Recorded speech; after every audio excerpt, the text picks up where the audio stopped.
Invincible divine destiny selection system. अध्याय 481।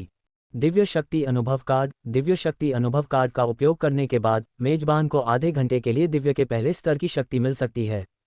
इस अवधि के दौरान सभी प्रकार की दिव्य क्षमताएं और शक्तियां दिव्य शक्ति में प्रवर्धित होंगी।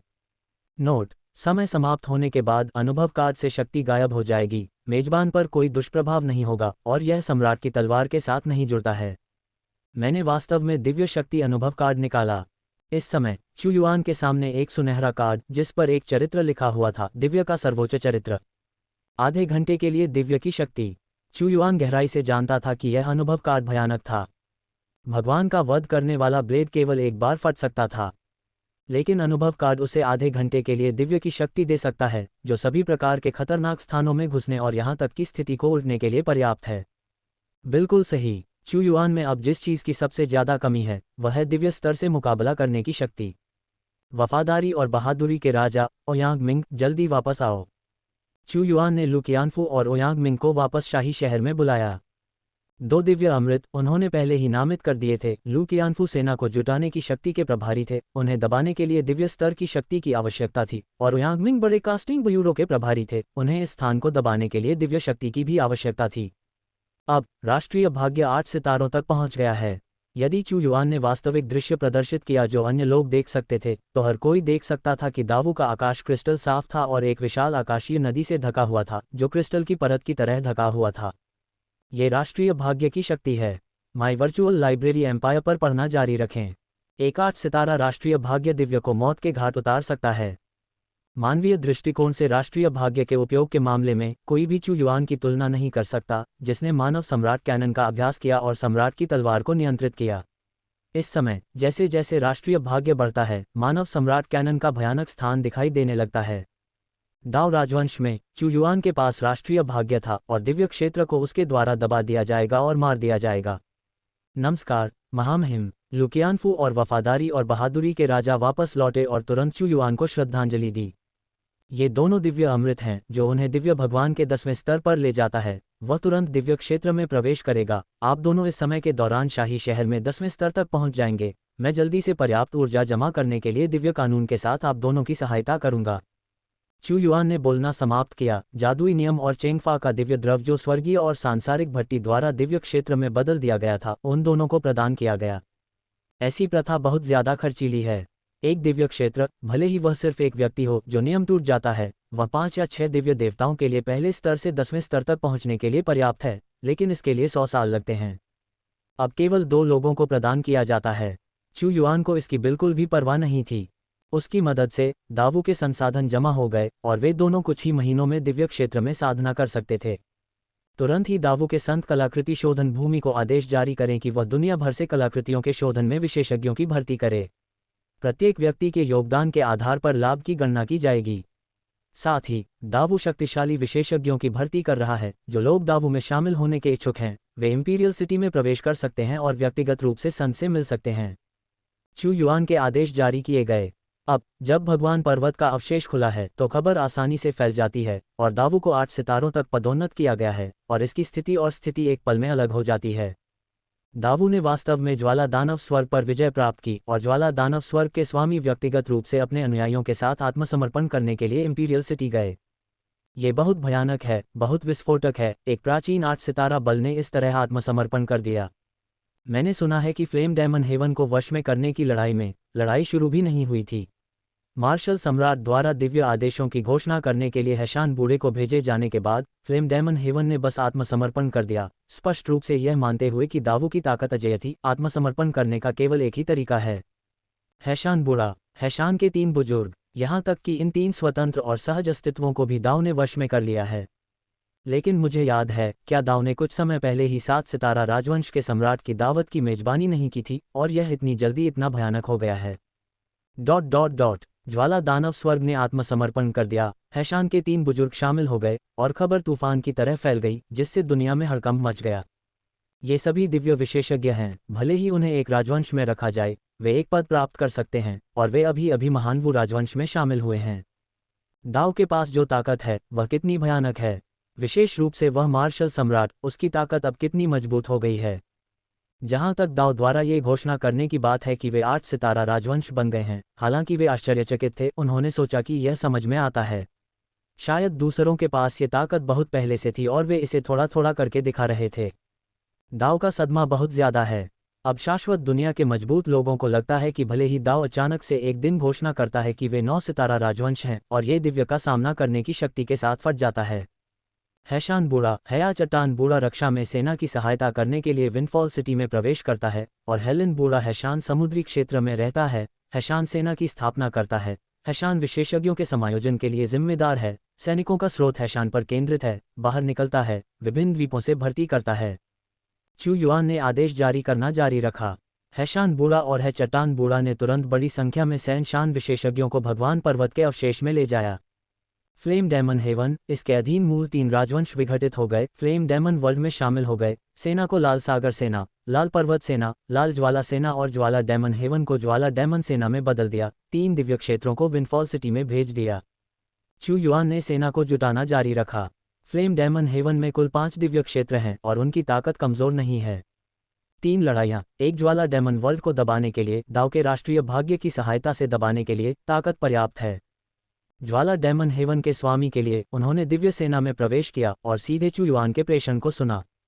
ऐसा विशेषज्ञ केवल चू युआन ही उसे दबा सकता था। विंडफॉल सिटी के भीतर हाईशान बूढ़ा समुद्री चट्टान बूढ़ा हाईशान सेना के साथ आया। फ्लेम डेमन वर्ल्ड से 3 दिव्य क्षेत्र ज्वाला डेमन सेना, लाल सागर सेना, लाल पर्वत सेना, लाल ज्वाला लेकर आए सेना। 5 दिव्य क्षेत्र, बहुत सारे सैनिक। विंडफॉल सिटी की रक्षा खोली गई है 5 दिव्य क्षेत्रों के आगमन का स्वागत करते हुए। वास्तव में निंग जियुचेन लगभग सुन्न हो गया था और उसने चू युआन के साथ वर्षों में बहुत सी अविश्वसनीय चीजें देखी थीं। उसने चुपके से कहा, महामहिम ने इस बार राजवंश में अपनी वापसी के दौरान एक ही झटके में हैशान और फ्लेम डेमन हेवन के 3 बुजुर्गों को वश में कर लिया है। नींव मजबूत होती जा रही है। इतने सारे दिव्य विशेषज्ञों ने इसे दबा दिया है। कौन जल्दबाजी में काम करने की हिम्मत करता है? जैसे जैसे राष्ट्रीय भाग्य बढ़ता गया, उसे लाभ भी मिलने लगे और वह पहले ही दिव्य क्षेत्र के दूसरे स्तर पर पहुंच गया है। सम्राट ग्रेट दिव्य कलाकृति साउंड थंडर स्वॉर्ड फॉर्मेशन के साथ फ्लेम डेमन हेवन के स्वामी जैसे उच्चस्तरीय विशेषज्ञ भी उसका कुछ नहीं बिगाड़ सके। और विंडफॉल सिटी में विभिन्न सेना कमांडर भी कुछ हद तक अविश्वसनीय थे। दुश्मनों को देखकर जो पहले विरोधी थे, अचानक अपने ही लोग बन गए। उनके दिल महामहिम की अथाह शक्ति से हैरान हुए बिना नहीं रह सके। आप सभी आ गए हैं। यात्रा में कठिनाई हुई होगी, आराम करने के लिए शहर में चले जाए। निंग शियुचेन ने समग्र स्थिति को नियंत्रित किया, 5 दिव्य क्षेत्रों के आगमन को देखा और आवाज लगाई, हम सभी महामहिम के आदेशों का पालन करते हुए विंडफॉल सिटी क्षेत्र की रक्षा करने के लिए यहाँ आए हैं और विभिन्न संसाधनों की रक्षा करने और विभिन्न खनिज नसों की खुदाई करने के लिए बड़ी संख्या में लोगों को ला रहे हैं। आज से हम सभी सहकर्मी हैं, सभी सीधे महामहिम के निर्देशों का पालन कर रहे हैं। हायशान बूढ़ा विंडफॉल वैली आया और यहाँ के आश्चर्यों से भी हैरान रह गया। मिश्रित हवा, गरज, आग, तारों से भरे आसमान में उड़ते युद्धपोत, घाटी के अंदर अनगिनत शहर, ऊंची इमारतें और दिव्य प्रकाश का एक टॉवर। अनंत दुनिया की शैली और एक अलग तरह की यांत्रिक प्रौद्योगिकी शैली का ये संयोजन अविश्वसनीय रूप से आश्चर्यजनक है। दाव राजवंश ने वास्तव में हैशान और ज्वाला दानव स्वर्ग के 3 बुजुर्गों को जीत लिया। युआन झान और युआन हान, जिन्होंने इस क्षेत्र की रक्षा में सहायता की, उनके चेहरे पर भी यह जानने के बाद एक मजबूत अविश्वास था। महान वो इंपीरियल सिटी, ये थोड़े समय में मेरी दूसरी यात्रा है। जियाओ यांग एक बार फिर यहाँ लौटा। पहली बार दाव के बारे में उसकी जिज्ञासा उसे यहाँ ले आई थी, एक शाही भोज में भाग लेने और पौराणिक मार्शल सम्राट से मिलने के लिए। दूसरी बार उसका दृष्टिकोण बदल गया था। दावू ने बहुत कम समय में ही अविश्वसनीय शक्ति का प्रदर्शन किया था और 8 सितारा शक्ति तक पहुंच गया था। आसमान की ओर देखते हुए राष्ट्र के भाग्य से दमनकारी शक्ति पहले की तुलना में दसियों से सैकड़ों गुना अधिक थी। एक जुबान देवता के रूप में भी इस तरह के भाग्य को चुनौती देने से उसे दबा दिया जाएगा। हत्या के इरादे की एक लहर चुपचाप उसके ऊपर छा गई। वह कांप उठा। इस जानलेवा आभा में एक देव हत्या करने वाली शक्ति की शक्ति थी, इस हद तक कि यहाँ के देवता भी इसका विरोध नहीं कर पाएंगे और जीवन या मृत्यु के संकट का सामना करेंगे। दावू के पास वास्तव में देवताओं को धमकाने के साधन हैं। जियाओ यांग चौंक गया। उसने पागलपन से अनुमान लगाया कि दावू निस्संदेह एक आश्चर्यजनक शक्ति थी, जिसके पीछे एक बहुत मजबूत शक्ति थी। अन्यथा वे इतने कम समय में इतने मजबूत नहीं हो सकते थे। ये चू युआन जानबूझकर भगवान को मारने वाले ब्लेड की शक्ति को जारी कर रहा था। पवित्र आकाश साम्राज्य को अब सहयोग की आवश्यकता थी, लेकिन पर्याप्त शक्ति के बिना सहयोग के लिए क्या पेशकश की जा सकती थी? उसने जियाओ यान को दावू की ईश्वर धमकाने वाली नींव को समझने दिया, जिससे इस साम्राज्य से अधिक शक्ति प्राप्त करने का मार्ग प्रशस्त हुआ। शांति राजा आ गया है, कृपया अंदर आएं। चू युआन की आवाज़ गूंजी। उसने युआन झान से शांति राजा के बारे में कुछ पृष्ठभूमि सीखी थी। जियाओ यांग न केवल एक जुबान भगवान था, बल्कि शाही वंश की सीधी रेखा भी थी। उसके दादा पवित्र आकाश साम्राज्य के वर्तमान सम्राट थे। उसके अपने दादा जियाओ यान को सम्राट द्वारा कई बार सराहा गया था और वह उनके पसंदीदा वंशजों में से एक था। मैं दावू के पवित्र भगवान का अभिवादन करता हूँ। जियो यांग के चू युआन से मिलने के बाद सिंहासन पर बैठा व्यक्ति उसकी पिछली मुलाकात से बिल्कुल अलग लग रहा था, अधिक दबंग, अधिक राजसी और अथाह रूप से अधिक गहन। औपचारिकता की कोई आवश्यकता नहीं है, मैंने चाय और जलपान तैयार कर लिया है, चू युआन ने मुस्कुराते हुए कहा। मैं आज दावू को उनकी 8 सितारा शक्ति के लिए बधाई देने आया हूँ और उपहार लाया हूँ। जियो यांग ने श्रद्धांजलि देते हुए पूछा, क्या मैं पूछ सकता हूँ कि महामहिम आगे क्या योजना बना रहे हैं? भगवान पर्वत बहुत बड़ा है, मैंने भी केवल एक छोटे से हिस्से का ही अन्वेषण किया है। भविष्य में मेरा अधिक ध्यान भगवान पर्वत पर होगा। चू युआन जानता था कि वह क्या पूछना चाहता था। भगवान पर्वत में कई अच्छी जगहें हैं, मेरे पवित्र आकाश साम्राज्य के अन्वेषण के लिए बहुत अधिक हैं। मेरा राजा दावू के साथ जानकारी साझा कर सकता है। विंडफॉल सिटी क्षेत्र के बाहर किंगमू का शाश्वत साम्राज्य बहुत अच्छे क्षेत्र पर कब्जा करता है। क्या मार्शल सम्राट की दिलचस्पी नहीं है? जियाओ यांग ने संकेत दिया। देव पर्वत के पूर्वी क्षेत्र को कई छोटे क्षेत्रों में विभाजित किया गया था। पवित्र आकाश साम्राज्य और अनंत साम्राज्य ने कई छोटे क्षेत्रों पर कब्जा कर लिया, जहां उन्होंने एक दूसरे के खिलाफ युद्ध छेड़े, एक दूसरे की भूमि पर पागलपन से अतिक्रमण किया। जियाओ यांग को उम्मीद थी कि चू युआन अपनी छिपी शक्तियों का और अधिक प्रदर्शन कर सकेगा। शांति राजा ने जो कहा उसके बारे में मुझे वास्तव में दिलचस्पी है। हालांकि सैनिकों को तैनात करने के लिए सैन्य विभाग द्वारा सावधानीपूर्वक योजना बनाने की आवश्यकता होती है। मैं अभी सबसे ज्यादा जिस चीज से निपटना चाहता हूं वह अभी भी पूर्वी निषिद्ध क्षेत्र है। चू युआन बहुत स्पष्ट था। पवित्र आकाश साम्राज्य का दोस्ताना रवैया उनकी अपनी अज्ञानता के कारण था कि चू युआन के पास वास्तव में कितने साधन थे जो उसे लड़ाई में घसीटने की कोशिश कर रहे थे। अब वह जो सबसे ज्यादा करना चाहता था वह पूर्वी निषिद्ध क्षेत्र को जीतना था, मुख्य कार्य को पूरा करना। जैसा कि अपेक्षित था, एक राष्ट्र के शासक को मूर्ख बनाना वास्तव में आसान नहीं था। उससे पहले मार्शल सम्राट ने कई बार किंगमू के सदाबहार साम्राज्य के साथ संघर्ष किया था, लेकिन वह जानता था कि साम्राज्य का मुख्य दुश्मन अभी भी पवित्र आकाश साम्राज्य था। दावू से निपटना बस आकस्मिक था। माई वर्चुअल लाइब्रेरी एम्पायर में अपना रोमांच जारी रखें। पूर्वी निषिद्ध क्षेत्र के बारे में मुझे उनके बारे में कुछ जानकारी है और मैं इसे संकलित करके आपकी महिमा दे सकता हूँ। जियाओ यांग ने कहा, मैं शांति राजा को अग्रिम धन्यवाद देता हूँ। चू युआन भी पवित्र आकाश साम्राज्य का उपयोग कर रहा था। जियाओ यांग को विदा करने के बाद चू युआन ने अपने अगले कदम पर विचार किया। भगवान पर्वत खंडहर में कई जुबान देवता रक्षा के लिए तैनात हैं, जो अपने नियंत्रित क्षेत्रों के भीतर संसाधनों का दोहन कर रहे हैं। अल्पावधि में कोई बड़ा युद्ध नहीं होगा। ज्वाला दानव। चू युआन ने ज्वाला दानव को बुलाया, जिसे ज्वाला दानव गुफा के स्वामी के रूप में भी जाना जाता है। आप दिव्य सेना, युद्ध भगवान सेना और जेल सेना के साथ साथ दावू की घरेलू सेनाओं का नेतृत्व लगातार दानव ज्वाला दुनिया में करेंगे, लाइन को अवरुद्ध करने वाली सभी ताकतों को हटाते हुए हमारे क्षेत्रों को जोड़ेंगे। ज्वाला दानव दुनिया और दावू के क्षेत्र के बीच काफी दूरी थी। बीच में 7 सितारा राजवंशों को धारण करने वाली कई बड़ी और छोटी शक्तियां हैं और माउंटेन सी एल्डर जैसे कुछ छिपे हुए स्वामी हैं। यह ऐसा था जैसे किसी नक्शे पर मध्य भाग अवरुद्ध हो गया हो। इसने राष्ट्र के भाग्य के प्रवाह को बहुत प्रतिकूल बना दिया। जब बीच का हिस्सा गायब था तो देश के भीतर की सेनाएं मुश्किल से दूसरी तरफ पहुंच पाती थीं और फ्लेम डेमन वर्ल्ड का भाग्य मुश्किल से ही आ पाता था। चौथे स्तर पर 2 और जुबान देवता, युद्ध देवता सेना और जेल सेना के नेताओं को देखकर फ्लेम डेमन का दिल धड़क उठा। इन 2 विशेष सेनाओं को सिस्टम द्वारा पुरस्कृत किया गया था और इंपीरियल आर्टिफैक्ट की ताकत की सीमा जुबान भगवान के 10वें स्तर तक बढ़ गई थी। इंपीरियल गॉड आर्टिफैक्ट को तोड़ने के बाद वे एक जुबान भगवान की शक्ति प्राप्त कर सकते थे। हाँ, आपका अधीनस्थ आदेश समझता है। फ्लेम डेमन ने महसूस किया कि फ्लेम डेमन वर्ल्ड के अलग थलग हिस्से को दावू के मुख्य क्षेत्र से जोड़ने की आवश्यकता है। महारानी लुओ। चू युआन लुओ युयंग के महल में गया। आपका सेवक आपकी महिमा का अभिवादन करता है। 8 सितारा मार्शल सम्राट की महिला के रूप में लुओ युयंग दीप्तिमान थी। हाल ही में जब याओलिंगर भगवान पर्वत खंडहर पर चू युआन की सेवा कर रही थी और दिव्य औषधि के बीज एकत्र कर रही थी, तो वह अपने स्वयं के कर्तव्यों के साथ शाही शहर में रही। ये कैसा था? सूर्य चंद्र सेना की देखरेख कैसी चल रही है? चू युआन ने मुस्कुराते हुए पूछा। लुओ युयंग एक प्रतिस्पर्धी महिला थी और बहुत साधन संपन्न भी। आखिरकार वह एक बार संप्रदाय की गुरु थी, इसलिए चू युआन उसे बेकार नहीं रहने देता था और हमेशा उसे काम देता था। लुओ युयंग ने सिर हिलाया। सूर्य चंद्र सेना हाल ही में भर्ती और प्रशिक्षण कर रही है। चून की दावू की राष्ट्रीय ताकत बहुत बढ़ गई है, इसलिए हमारे पास और भी सैनिक हैं। प्राचीन युद्ध क्षेत्र वेदी के माध्यम से प्रशिक्षित होने के बाद वे हमेशा साम्राज्य के लिए लड़ने के लिए तैयार रहते हैं। अतीत में लुओ युयंग ने अपने छिपे हुए चंद्रमा संप्रदाय के आधार पर छिपे हुए चंद्रमा सेना को प्रशिक्षित किया था, लेकिन अब बढ़ी हुई राज्य शक्ति के साथ दावू के पास विशाल क्षेत्र थे। छिपे हुए चंद्रमा सेना को अपग्रेड और विस्तार की आवश्यकता थी। ये दावू के लिए नियमित रूप से तैयार सूर्य चंद्र सेना की तरह था, जो साम्राज्य के साथ युद्ध के लिए तैयार था। उस रात चू युआन लुओ युयंग के महल में रहा।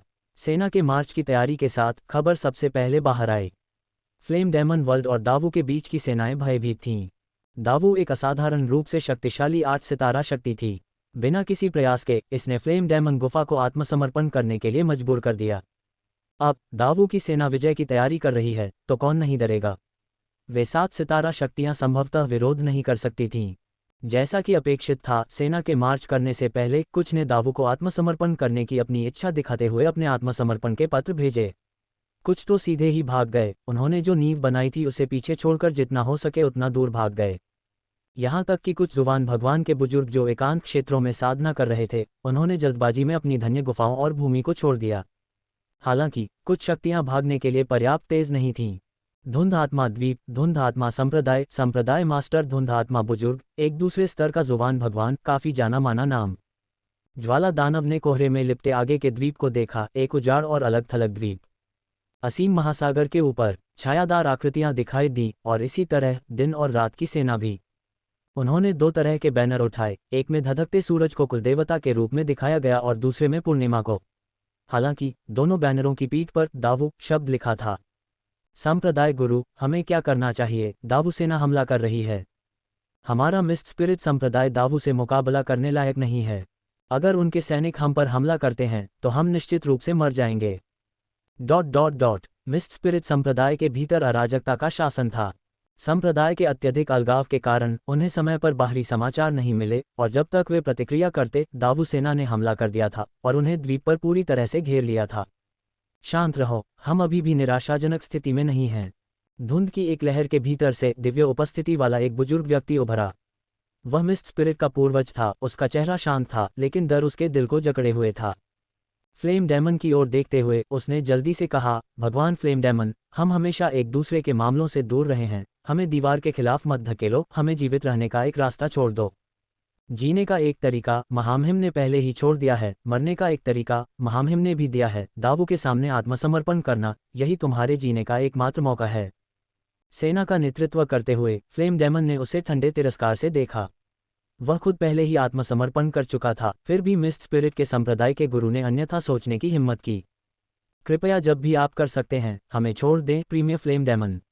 मैं मिस्ट स्पिरिट संप्रदाय के साथ जाने को तैयार हूं और फ्लेम डेमन संप्रदाय और दावू के बीच खड़ा नहीं होऊंगा। आप क्या सोचते हैं? मिस्ट स्पिरिट के संप्रदाय के गुरु के चेहरे पर पसीना आ गया। हमला, ज्वाला दानव ने उपहास किया। लगता है वह तब तक हार नहीं मानेगा जब तक उसे एक कोने में धकेल न दिया जाए। इसलिए बिना किसी देरी के उसने अपना हाथ हिलाया, युद्ध के देवता और जेल के नेता को हमला करने का निर्देश दिया। 2 जुबान शेन चौगुन, धुंध आत्मा का संप्रदाय गुरु अपनी आत्मा खोने के बिंदु तक भयभीत था। जैसे ही वह जवाबी हमला करने वाला था, युद्ध के देवता और जेल के नेता प्रत्येक पक्ष में एक साथ हमला किया, जिससे उसे गंभीर प्रभाव से खून की उल्टी हो गई।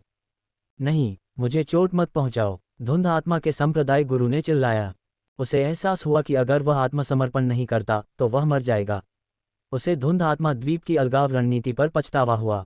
अगर यह रणनीति नहीं होती तो उसे पहले ही खबर मिल जाती, वह यहाँ से भाग जाता और अब सेना द्वारा फंसाया नहीं जाता। दिव्य सूचकांक से ऊपर धुंध आत्मा संप्रदाय के मजबूत लोग महामहिम की पवित्र यात्रा की प्रतीक्षा करने के लिए ज्वाला दानव क्षेत्र तक सेना का अनुसरण करेंगे और शेष लोग धुंध आत्मा द्वीप पर रहेंगे। ज्वाला दानव ने इन लोगों को विरोध करने का मौका नहीं दिया। उसने सीधे सभी को आगे बढ़ने और ज्वाला दानव क्षेत्र की ओर जाने का आदेश दिया।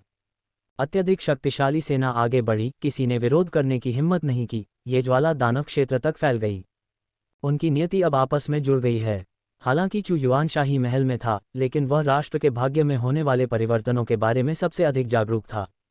ज्वाला दानव रियल्म, जो मूल रूप से एक अलग क्षेत्र था, अब दावू के साथ अपनी नियति को मिला चुका था क्योंकि वे एक हो चुके थे।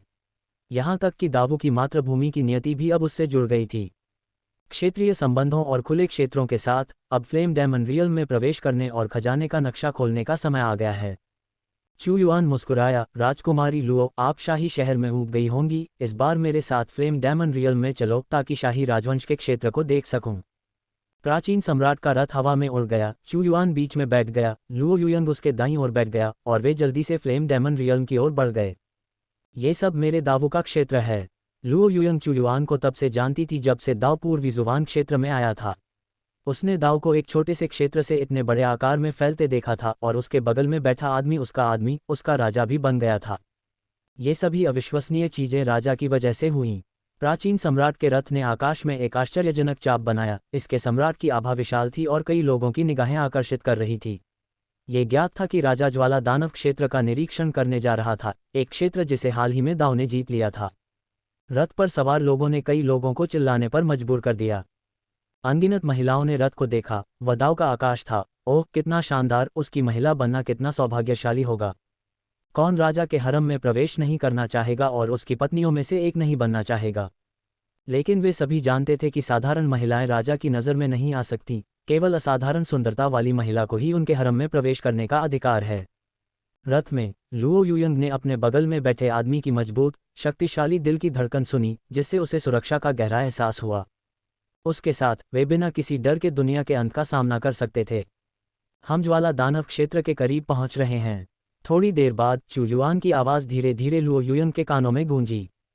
नीचे देखने पर हवा अविश्वसनीय रूप से गर्म थी, धरती मैग्मा की नदियों से भरी खायों से घिरी हुई थी जो एक ज्वलंत लाल रंग प्रस्तुत कर रही थी। पिघली हुई लौ के रंगों में निर्मित एक प्रभु का शहर ज्वाला दानव क्षेत्र में लंबे समय से बनाया गया है। नमस्कार महामहिम, आपके साथ शांति हो। ज्वाला दानव अपनी सेना के साथ चू युआन के आगमन की प्रतीक्षा कर रहा था। मैं ठीक हूँ, उठो। चू युआन के प्राचीन सम्राट का सारथी उतरा। चू युआन ने स्वीकृति में सिर हिलाया। मिस्ट स्पिरिट महामहिम को सम्मान देता है। मिस्ट स्पिरिट के संप्रदाय गुरु भी कुछ हद तक कांप रहे थे, महामहिम को आशंका से देख रहे थे। मैं तुम्हें जानता हूँ, चू युआन ने कहा। यह अच्छी बात है कि मिस्ट स्पिरिट संप्रदाय ने पूरी तरह से आत्मसमर्पण कर दिया है। मिस्ट स्पिरिट संप्रदाय को मूल के रूप में रखते हुए फ्लेम डेमन दायरे और दावू के क्षेत्र के बीच एक और क्षेत्र स्थापित किया जाएगा जिसे मिस्ट स्पिरिट क्षेत्र के रूप में जाना जाएगा। आप उस क्षेत्र के नेता होंगे और शाही राजवंश के पिछले क्षेत्रों को मिस्ट स्पिरिट क्षेत्र के प्रबंधन को सौंप दिया जाएगा।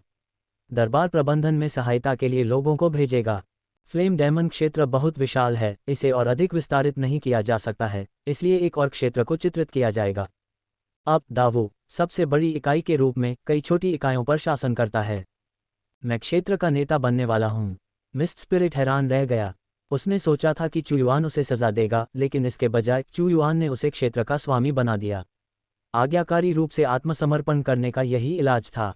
मिस्ट स्पिरिट, मैंने सुना है कि आपके पास एक विशेष दिव्य शरीर है। मिस्ट स्पिरिट, दिव्य शरीर जो एक विशाल धुंध में विकसित हो सकता है, जो दिव्य भावना की खोज को अलग करता है। आप कोहरे के बादल में भी बदल सकते हैं। चू युआन ने कहा, मुझे दिखाओ। हाँ, एक विशाल सफ़ेद धुंध ने तुरंत क्षेत्र को घेर लिया। कोहरे के भीतर कुछ भी नंगी आंखों से देखना असंभव था और दिव्य भावना से इसकी खोज करना एक भूल भुलैया में प्रवेश करने के बराबर था जिसमें गंभीर सीमाएं थीं। कोहरे के बादल में तब्दील मिस्ट स्पिरिट चुपके से इधर उधर घूमता रहा, जिससे उसकी उपस्थिति का पता लगाना मुश्किल हो गया। वह बिना किसी संदेह के हमला कर सकता था और फिर चू युआन के दूसरी तरफ प्रकट हो सकता था। अच्छा, कोहरे का ये बादल युद्ध के मैदान को घेर सकता है, जिससे प्रतिद्वंद्वी के लिए अपना रास्ता खोजना मुश्किल हो जाता है। चू युआन ने प्रशंसा करते हुए संतोषजनक ढंग से कहा, तुम मेरी दिव्य सेना का हिस्सा बनोगे। मिस्ट स्पिरिट दायरे में रक्षा सैनिकों के अलावा एक नई मिस्ट स्पिरिट सेना का गठन किया जाएगा। इस तरह से अब दावू में सैनिकों का गठन किया जा रहा था। दिव्य सेना चू युआन की निजी सेना थी, जिसका कोई कमांडर नहीं था और यह पूरी तरह से उसके अधीन थी। दिव्य सेना के अलावा कुलीन कोर भी थे। कुलीन कोर में वर्तमान में केवल दिव्य मार्शल आर्मी, दानव देव सेना, स्वर्गीय दंड सेना और फीनिक्स सेना शामिल थी। कुलीन कोर के नीचे स्थायी अभियान कोर थे। स्थायी अभियान कोर भी दावू के विकास के साथ दो प्रकारों में विकसित हुए हैं। पहला प्रकार 5 तत्वों की 5 सेनाओं, प्रकाश और अंधकार की सेनाओं और सूर्य और चंद्रमा की सेनाओं जैसा था। ये स्थायी सेनाएं दावू के सभी हिस्सों से सैनिकों की भर्ती कर सकती हैं और शक्ति के विशाल स्रोतों के कारण अधिक प्रतिभाओं को आकर्षित कर सकती हैं। दूसरा प्रकार समुद्री पर्वत सेना, ज्वाला दानव सेना और अभी तक गठित नहीं हुई धुंध आत्मा सेना में विकसित हुआ, जो एक क्षेत्र से संबंधित थी, जो अपने क्षेत्र से शक्तिशाली लोगों को आधार के रूप में भर्ती करती थी। इस तरह की सेना पूरे देश से नहीं, बल्कि सिर्फ अपने क्षेत्र से सैनिकों की भर्ती करती है। दिव्य सेना सबसे अनोखी थी। इसके बाद सबसे मजबूत कुलीन सेनाएं थीं। प्रकाश और अंधकार जैसी स्थायी सेनाएं। हालांकि कुलीन सेनाएं जितनी शक्तिशाली नहीं थीं, लेकिन उनकी संख्या बहुत ज्यादा थी। फिर एक क्षेत्र के नाम पर भर्ती की गई सेनाएं थीं। बाकी रक्षा सेनाएं थीं, जो कभी अभियान में शामिल नहीं होती थीं और सिर्फ अपने क्षेत्रों की रक्षा करती थीं। दूसरा, अग्नि के देवता की गुफा। आकाश खजाने का नक्शा। खजाने का स्थान यही है। कुछ निर्देश देने के बाद चू युआन अंतरिक्ष में चला गया, खजाने के नक्शे का उपयोग करके एक आयाम खोला। छिपे हुए खजाने का क्षेत्र खोला गया और चू युआन अंदर चला गया। अंदर अभी भी बंजर था। चू युआन के ठीक सामने एक बेहद ज्वलंत लौ के अलावा कुछ भी नहीं था। ये ज्वाला मोटी और चिपचिपी थी, तरल पदार्थ की तरह, पिघले हुए मैग्मा के रंग की, जैसे कि कोई ज्वालामुखी हो जो थोड़ी सी भी हलचल से विनाशकारी विस्फोट कर सकता हो। Stone spirit magic fire. Magma शक्ति के विस्फोट से एक दिव्य अग्नि एकत्रित हुई, एक हिंसक ज्वालामुखी की तरह फट रही थी। यह मैग्मा की शक्ति से परिवर्तित दिव्य अग्नि थी। जैसे ही चू युआन के हाथ ने स्टोन स्पिरिट मैजिक फायर को छुआ, आग की लाल रोशनी की एक मोटी किरण फूट पड़ी, जिसने गुप्त क्षेत्र को तोड़ दिया। बहुत दूर से खड़े होकर इस विस्फोट की शक्ति ज्वाला दानव क्षेत्र के किसी भी ज्वालामुखी से अधिक थी। स्टोन स्पिरिट मैजिक फायर के विस्फोट से आकाश चमक रहा था, पिघले हुए मैग्मा की बारिश होने की धमकी दे रहा था। ज्वालामुखी विस्फोट। ज्वाला दानव चौंक गया, चिल्लाया, ये दिव्य अग्नि की शक्ति है। हे भगवान, मैं इतने सालों से यहाँ मौजूद हूँ और मुझे नहीं पता था कि दिव्य अग्नि मेरे क्षेत्र में है, और सम्राट के आते ही यह प्रकट हो जाती है। वह मौके पर ही दंग रह गया। उसने एक किंवदंती सुनी थी कि जब कोई प्राचीन और पवित्र सम्राट अवतरित होता है, तो उसके पदचिन्हों पर अनगिनत घटनाएं घटित होती हैं। ऐसे लोगों के पास बहुत सारी दौलत और भयावहताएं होती हैं, और वे सड़कों पर भटकने से ही शक्तिशाली गुफाओं में निवास कर सकते हैं। आध्यात्मिक खजाने अपने आप उनके सामने प्रकट हो जाते हैं। क्या ये संभव है कि महामहिम इतने भयानक चरित्र वाले हों? जल्द ही प्रकाश की किरण गायब हो गई। भूतग्नि दिव्य अग्नि ने स्टोन स्पिरिट मैजिक फायर को भस्म कर दिया। फिर भी इसका क्रिस्टल रंग बरकरार रहा, लेकिन ये किसी भी क्षण मैग्मा की आग के साथ फट सकता था। इसकी विशिष्टता ने इसे ज्वालाओं के विभिन्न लक्षणों को एक में विलय करने की अनुमति दी। भूतग्नि दिव्य अग्नि, पाषाण आत्मा जादुई अग्नि को भस्म करने वाली अग्नि, अपने आप में ही एक रहस्यवादी ईश्वर विशेषज्ञ को भस्म करने के लिए पर्याप्त है। चू युआन संतुष्ट था। इसके बाद एक ईश्वरीय पर्वत के भीतर गहरे नीले समुद्र के अंदर वह दानव ज्वाला शहर में वापस आया, भीड़ के सामने प्रकट हुआ और उदासीन भाव से बोला, मैंने सुना है कि ज्वाला दानव क्षेत्र के भीतर एक दानव भगवान रसातल भी है। वास्तव में एक दानव भगवान रसातल है जो अनंत तक फैला हुआ है। ज्वाला दानव ने तुरंत उत्तर दिया, यदि महाराज जाना चाहते हैं तो मैं आपको तुरंत वहां ले जा सकता हूँ। कोई ज़रूरत नहीं, मैं अकेला जा सकता हूँ। ज्वाला दानव, धुंध छिपा हुआ, दावू के उपायों को लागू करने के लिए दरबार के अधिकारियों के साथ सहयोग करें। शेष मामलों को संबोधित करने के लिए मेरी वापसी की प्रतीक्षा करें, उसने आदेश दिया। चू युआन एक पल में गायब हो गया। महाराज, राक्षस सेना को फिर से भरने के लिए दानव भगवान रसातल में जा रहे हैं। ज्वाला दानव जानता था कि दावू की राक्षस सेना दुर्जय थी। फ्लेम डेमन दायरे में डेमन गॉड एबिस एबिस दायरे में मौजूद डेमन गॉड एबिस से बहुत अलग नहीं था। हालांकि उसने एबिस दायरे को लगभग साफ कर दिया था और गहराई में जाने पर उसे देवता स्तर के राक्षसों का सामना करना पड़ सकता था, जबकि वह अभी तक फ्लेम डेमन दायरे में नहीं गया था, जिससे उसे अपनी राक्षस सेना को फिर से भरने का एक सही अवसर मिला। डिंग, वर्तमान साइड क्वेस्ट जारी किया गया है। 50 मिस्टिक गॉड मॉन्स्टर्स को सील करें। वर्तमान प्रगति 0/50। साइड क्वेस्ट, हो अच्छा, ऐसा लगता है कि मुझे इस बार डेमन गॉड एबिस में थोड़ा और शिकार करने की जरूरत है। उदास और अंधेरा, सड़ता हुआ आभा घनी राक्षसी क्यूई काले मैग्मा की तरह मडरा रही थी। भक्षण के भंवर को ले जाने वाली एक आकृति अचानक उतरी। खून की एक घनी आभा जारी की गई। इस समय चू युआन अंधेरे में एक चमकते हुए दीपक की तरह था। उसके खून की आभा दूर दूर तक फैल गई, जानबूझकर राक्षसों को अपने चारों ओर इकट्ठा होने के लिए आकर्षित किया। जरूर, उसके खून की आभा बिखर गई। उसे सूंघने पर राक्षस खून को देखकर मक्खियों की तरह हो गए और झुंड में भिनभिनाने लगे। महान सीलिंग तकनीक। चू युआन ने राक्षसों को बार बार सील करने के लिए महान सीलिंग तकनीक का इस्तेमाल किया। हुश, उसका हमला एक महान दिव्य क्षमता थी जिसने स्वर्ग को हिला दिया, राक्षसों को उसके विशाल हाथ से दूर कर दिया। रहस्यवादी भगवान राक्षस। अंदर गहराई तक जाने के बाद चू युआन ने आखिरकार अपने पहले ओब्सीडियन दिव्य राक्षस का सामना किया। यह ओब्सीडियन दिव्य राक्षस काले जादू की आग से जल रहा था, एक शक्तिशाली ज्वाला दानव। इसके तीखे पंजे चू युआन पर वार कर रहे थे, अपने साथ एक भयानक अग्निविष लेकर आ रहे थे। अगर यह अग्निविष त्वचा को छूता तो ऑब्सीडियन दिव्य का मांस भी सड़ जाता। अनंत सील। लेकिन जिस क्षण ये राक्षस चू युआन के करीब पहुंचा, उसके चारों ओर सील की जंजीरें लपेट दी गईं और उसने तुरंत उसे सील कर दिया। और सील करो। चू युआन ने ऑब्सीडियन दिव्य राक्षसों के लाभों को पहचाना। अपनी वर्तमान शक्ति के साथ कुछ राक्षसों को सील करना आसान था। उसने काटने के लिए महान काटने की तकनीक का इस्तेमाल किया। अंतरिक्ष के माध्यम से दानव रसातल की भयानक राक्षसी क्यूई द्वारा प्रतिबंधित नहीं, एक आश्चर्यजनक गति से आगे बढ़ रहा है। कुछ ही दिनों में चू युआन ने 5 से अधिक ऑब्सीडियन दिव्य राक्षसों को सील कर दिया था। केवल राष्ट्रीय मुहर के भीतर ऑब्सीडियन दिव्य राक्षसों को दबाना पर्याप्त नहीं है। भले ही मेरे पास जेल दमन का दिव्य सिंहासन स्तंभ हो, ये परेशानी भरा है। ये बहुत अधिक सुविधाजनक होगा यदि मेरे पास राक्षसों को सील करने के लिए अंतरिक्ष से संपन्न एक लॉक डायमंड टॉवर हो। उसी समय चू युआन लगातार विचार कर रहा था। लेकिन नियमित खजाने राक्षसों को सील नहीं कर सकते, उन्हें अमूल्य सामग्रियों से तैयार किया जाना चाहिए। आर्टिफैक्ट रिफाइनिंग शास्त्र में इस तरह के खजानों के बारे में जानकारी होनी चाहिए। चू युआन ने तब लॉक डायमंड टॉवर के विचार पर विचार किया। हालांकि लॉक डायमंड टॉवर बनाने के लिए उसे बहुत सारी तैयारियां करनी पड़ीं। डायमंड एबिस में तैरता हुआ जमीन का एक टुकड़ा। गहराई में जाते हुए चू युआन ने अचानक जमीन का एक टुकड़ा देखा जो सैकड़ों मील आकार का था, जिसे जबरन टूटी हुई चट्टानों से बनाया गया था, जो आगे तैर रहा था। भयानक राक्षसी क्यूई, इस टुकड़े पर राक्षस इकट्ठा हो रहे हैं। चू युआन की आंखें फड़क उठीं जैसे ही उसने जमीन पर कदम रखा। जैसे ही वह उतरा, खतरे की एक भयावह भावना उस पर छा गई और उसने तुरंत राक्षसों की दहाड़ सुनी। पलक झपकते ही 1 दर्जन से ज्यादा विचित्र दिखने वाले राक्षसों ने उसे घेर लिया। इन सभी प्राणियों में ऑब्सीडियन डिवाइन की ताकत थी। पहले से थोड़ा अलग, ये दर्जन भर राक्षस सामंजस्यपूर्ण ढंग से आगे बढ़े, एक साथ हमला किया, चू युआन को फंसाया, उसे भागने का कोई मौका नहीं दिया। दिलचस्प, चू युआन ने ठहाका लगाया।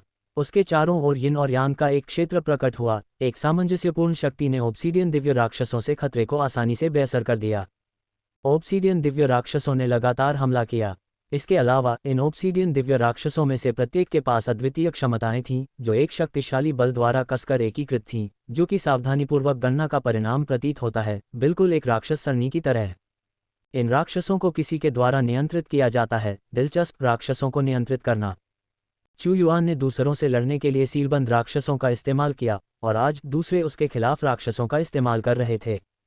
एक पल में उसकी आंखों से दिव्य प्रकाश निकला। बादलों को भेदते हुए नीला आकाश देखने के लिए तुरंत इस खंडित परिदृश्य के केंद्र में एक गहरे भूरे रंग के वस्त्र में एक आकृति को देखा, जो लगातार विभिन्न मंत्रों का प्रयोग कर रही थी। तुमने मुझे पा लिया हो। ये भूरे रंग का वस्त्र पहने सिलहूट खुद से बात कर रहा था।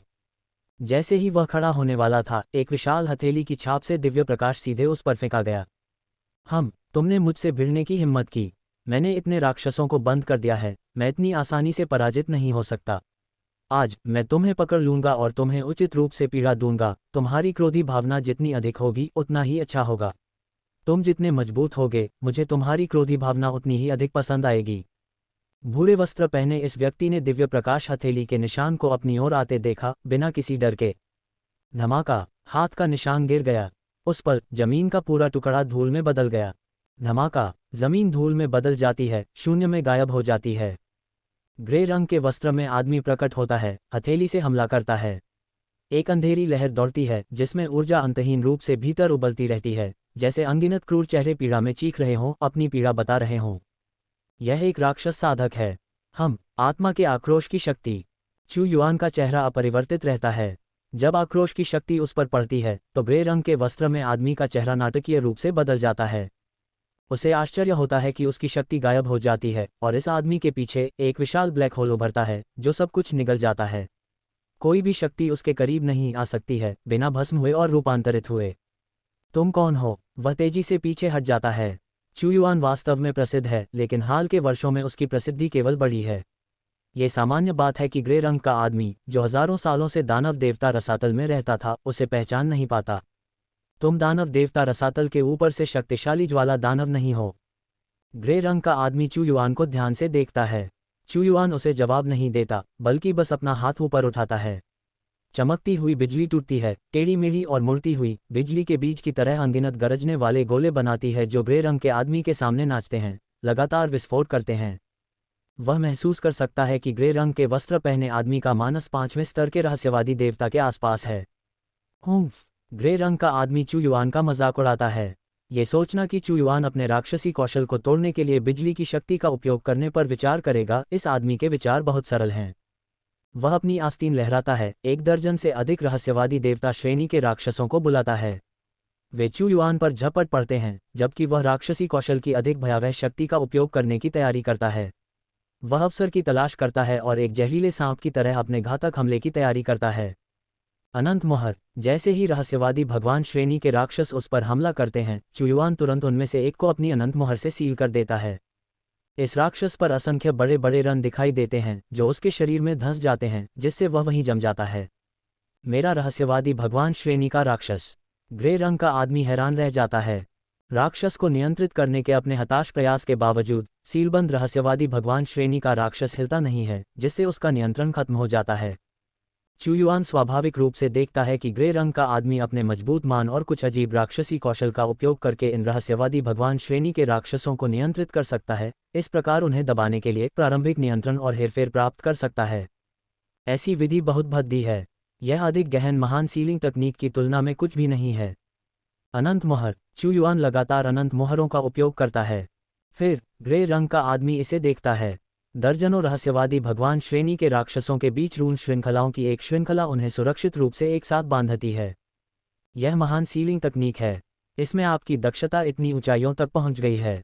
महान सीलिंग तकनीक की शक्ति को पहचानते हुए ग्रे रंग का आदमी भयभीत होकर चिल्लाता है, अच्छा नहीं, मैं महान सीलिंग तकनीक द्वारा सील नहीं किया जा सकता, या ये राक्षस अब मेरी बात नहीं सुनेंगे और इन सभी राक्षसों को नियंत्रित करने में मैंने जो साल बिताए हैं वे बर्बाद हो जाएंगे। वह रहस्यवादी भगवान राक्षसों को पीछे खींचने के लिए शक्ति लगाने के लिए जल्दी करता है, लेकिन सीलिंग चेन एक विशाल जाल में बदल जाती है और एक पल में रहस्यवादी भगवान राक्षसों को सील कर देती है, जिससे उनके सिर डूब जाते हैं और वे नींद में डूब जाते हैं। मेरे सभी राक्षस सील हो गए हैं। ग्रे रंग के आदमी के चेहरे पर आतंक और क्रोध का मिश्रण उभरता है। अंडरवर्ल्ड सोल लैम्प प्रकट होता है। यह अंडरवर्ल्ड नर्क में बदल जाता है। दमनकारी राक्षसों का सिंहासन टैबलेट भी प्रकट होता है, जो सभी राक्षसों को दबा देता है। तो तुम इतने तैयार हो, तुम भी राक्षसों को बंद करने के लिए दानव देवता रसातल में आए हो। जब वह इन 2 दिव्य कलाकृतियों को देखता है, तभी ग्रे रंग के आदमी को एहसास होता है कि उसका प्रतिद्वंद्वी कितना तैयार है।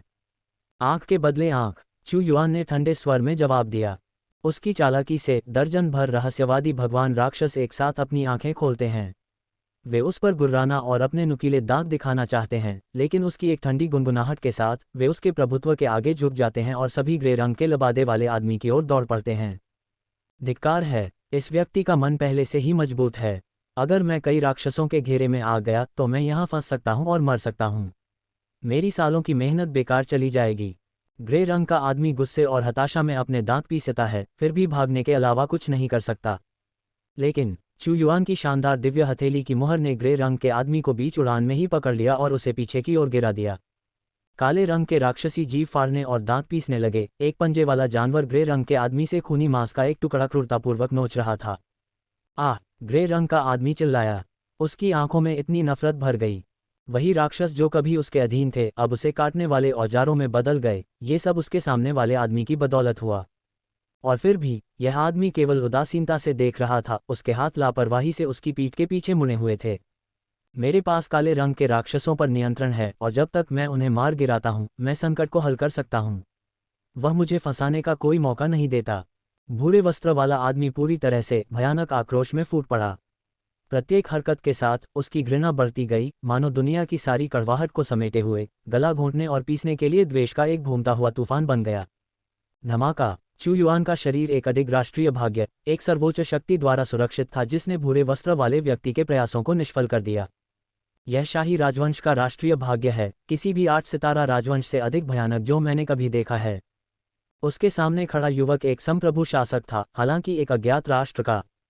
जैसे ही चू युआन ने हथेली से वार किया, उसकी सर्वोच्च शक्ति प्रतिध्वनित हुई, एक शॉकवेव को भूरे वस्त्र वाले व्यक्ति में भेजा, उसे पीछे की ओर उड़ा दिया और उसकी नाराजगी को दूर कर दिया। सर्वोच्च मानवता! चू युआन की शक्ति ने तराजू को झुका दिया और प्रत्येक प्रहार के साथ उसकी दिव्य रोशनी ने उस पर लगे सभी नकारात्मक प्रभावों को दूर कर दिया। नाराज आत्मा एक पवित्र चमक प्रकट कर रही थी। वह देख सकता था कि जैसे जैसे प्रकाश तीव्र होता गया, अनगिनत पीड़ित आत्माओं के चेहरे शांत होते गए, मोक्ष प्राप्त करते गए। आप वास्तव में मेरी नाराज आत्मा की शक्ति को शुद्ध कर रहे हैं।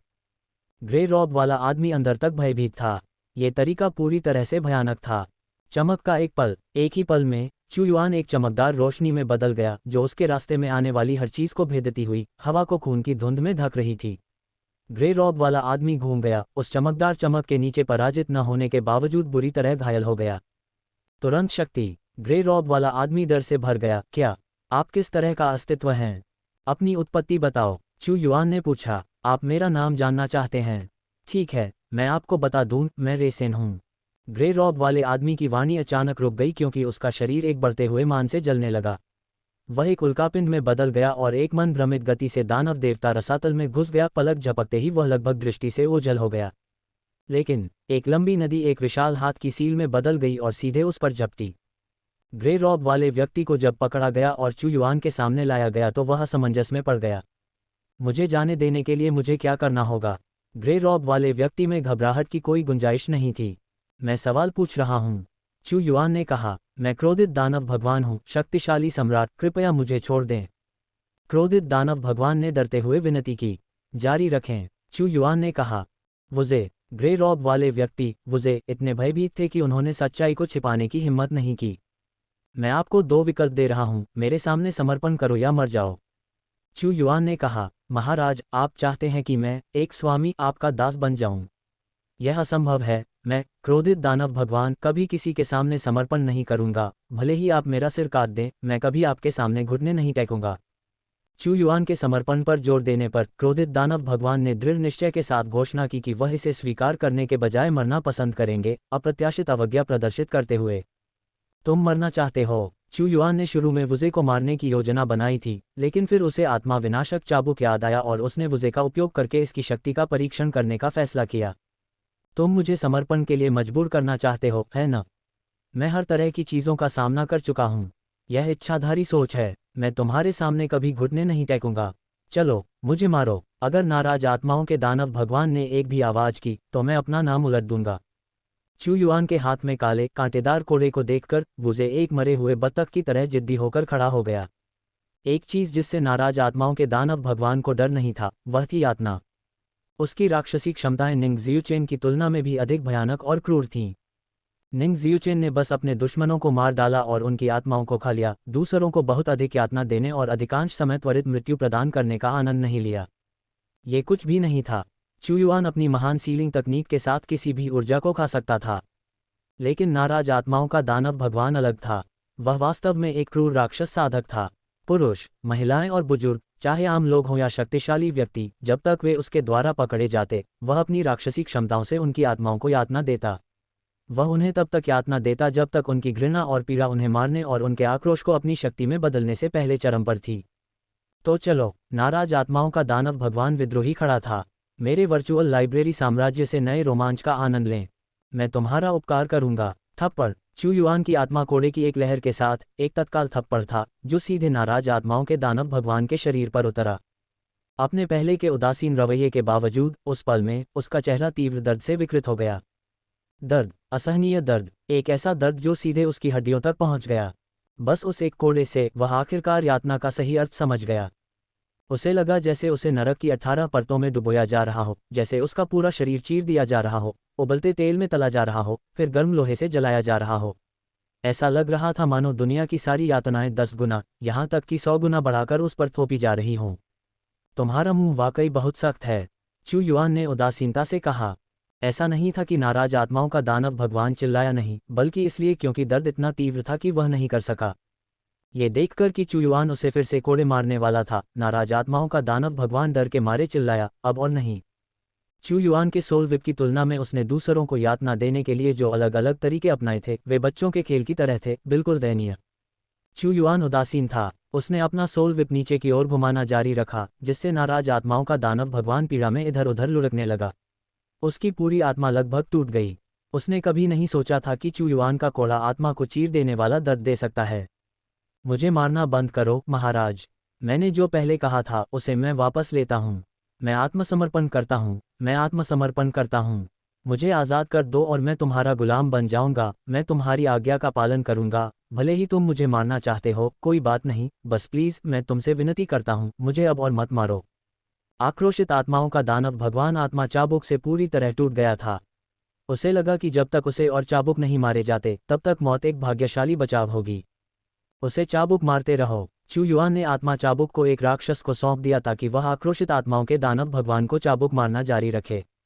राक्षस ने थकान के कोई लक्षण नहीं दिखाए, उसने तेजी से अपना चाबुक मारा। चाबुक की हर मार से ऐसा लगा जैसे वह आक्रोशित आत्माओं के दानव भगवान को नरक की 18वीं परत में डाल रहा हो, जिससे उसे अनगिनत जन्मों की यातनाओं से गुजरना पड़ रहा हो। छोड़ दो, मुझे छोड़ दो, मैं तुम्हारा पांव रखने के लिए तैयार हूं।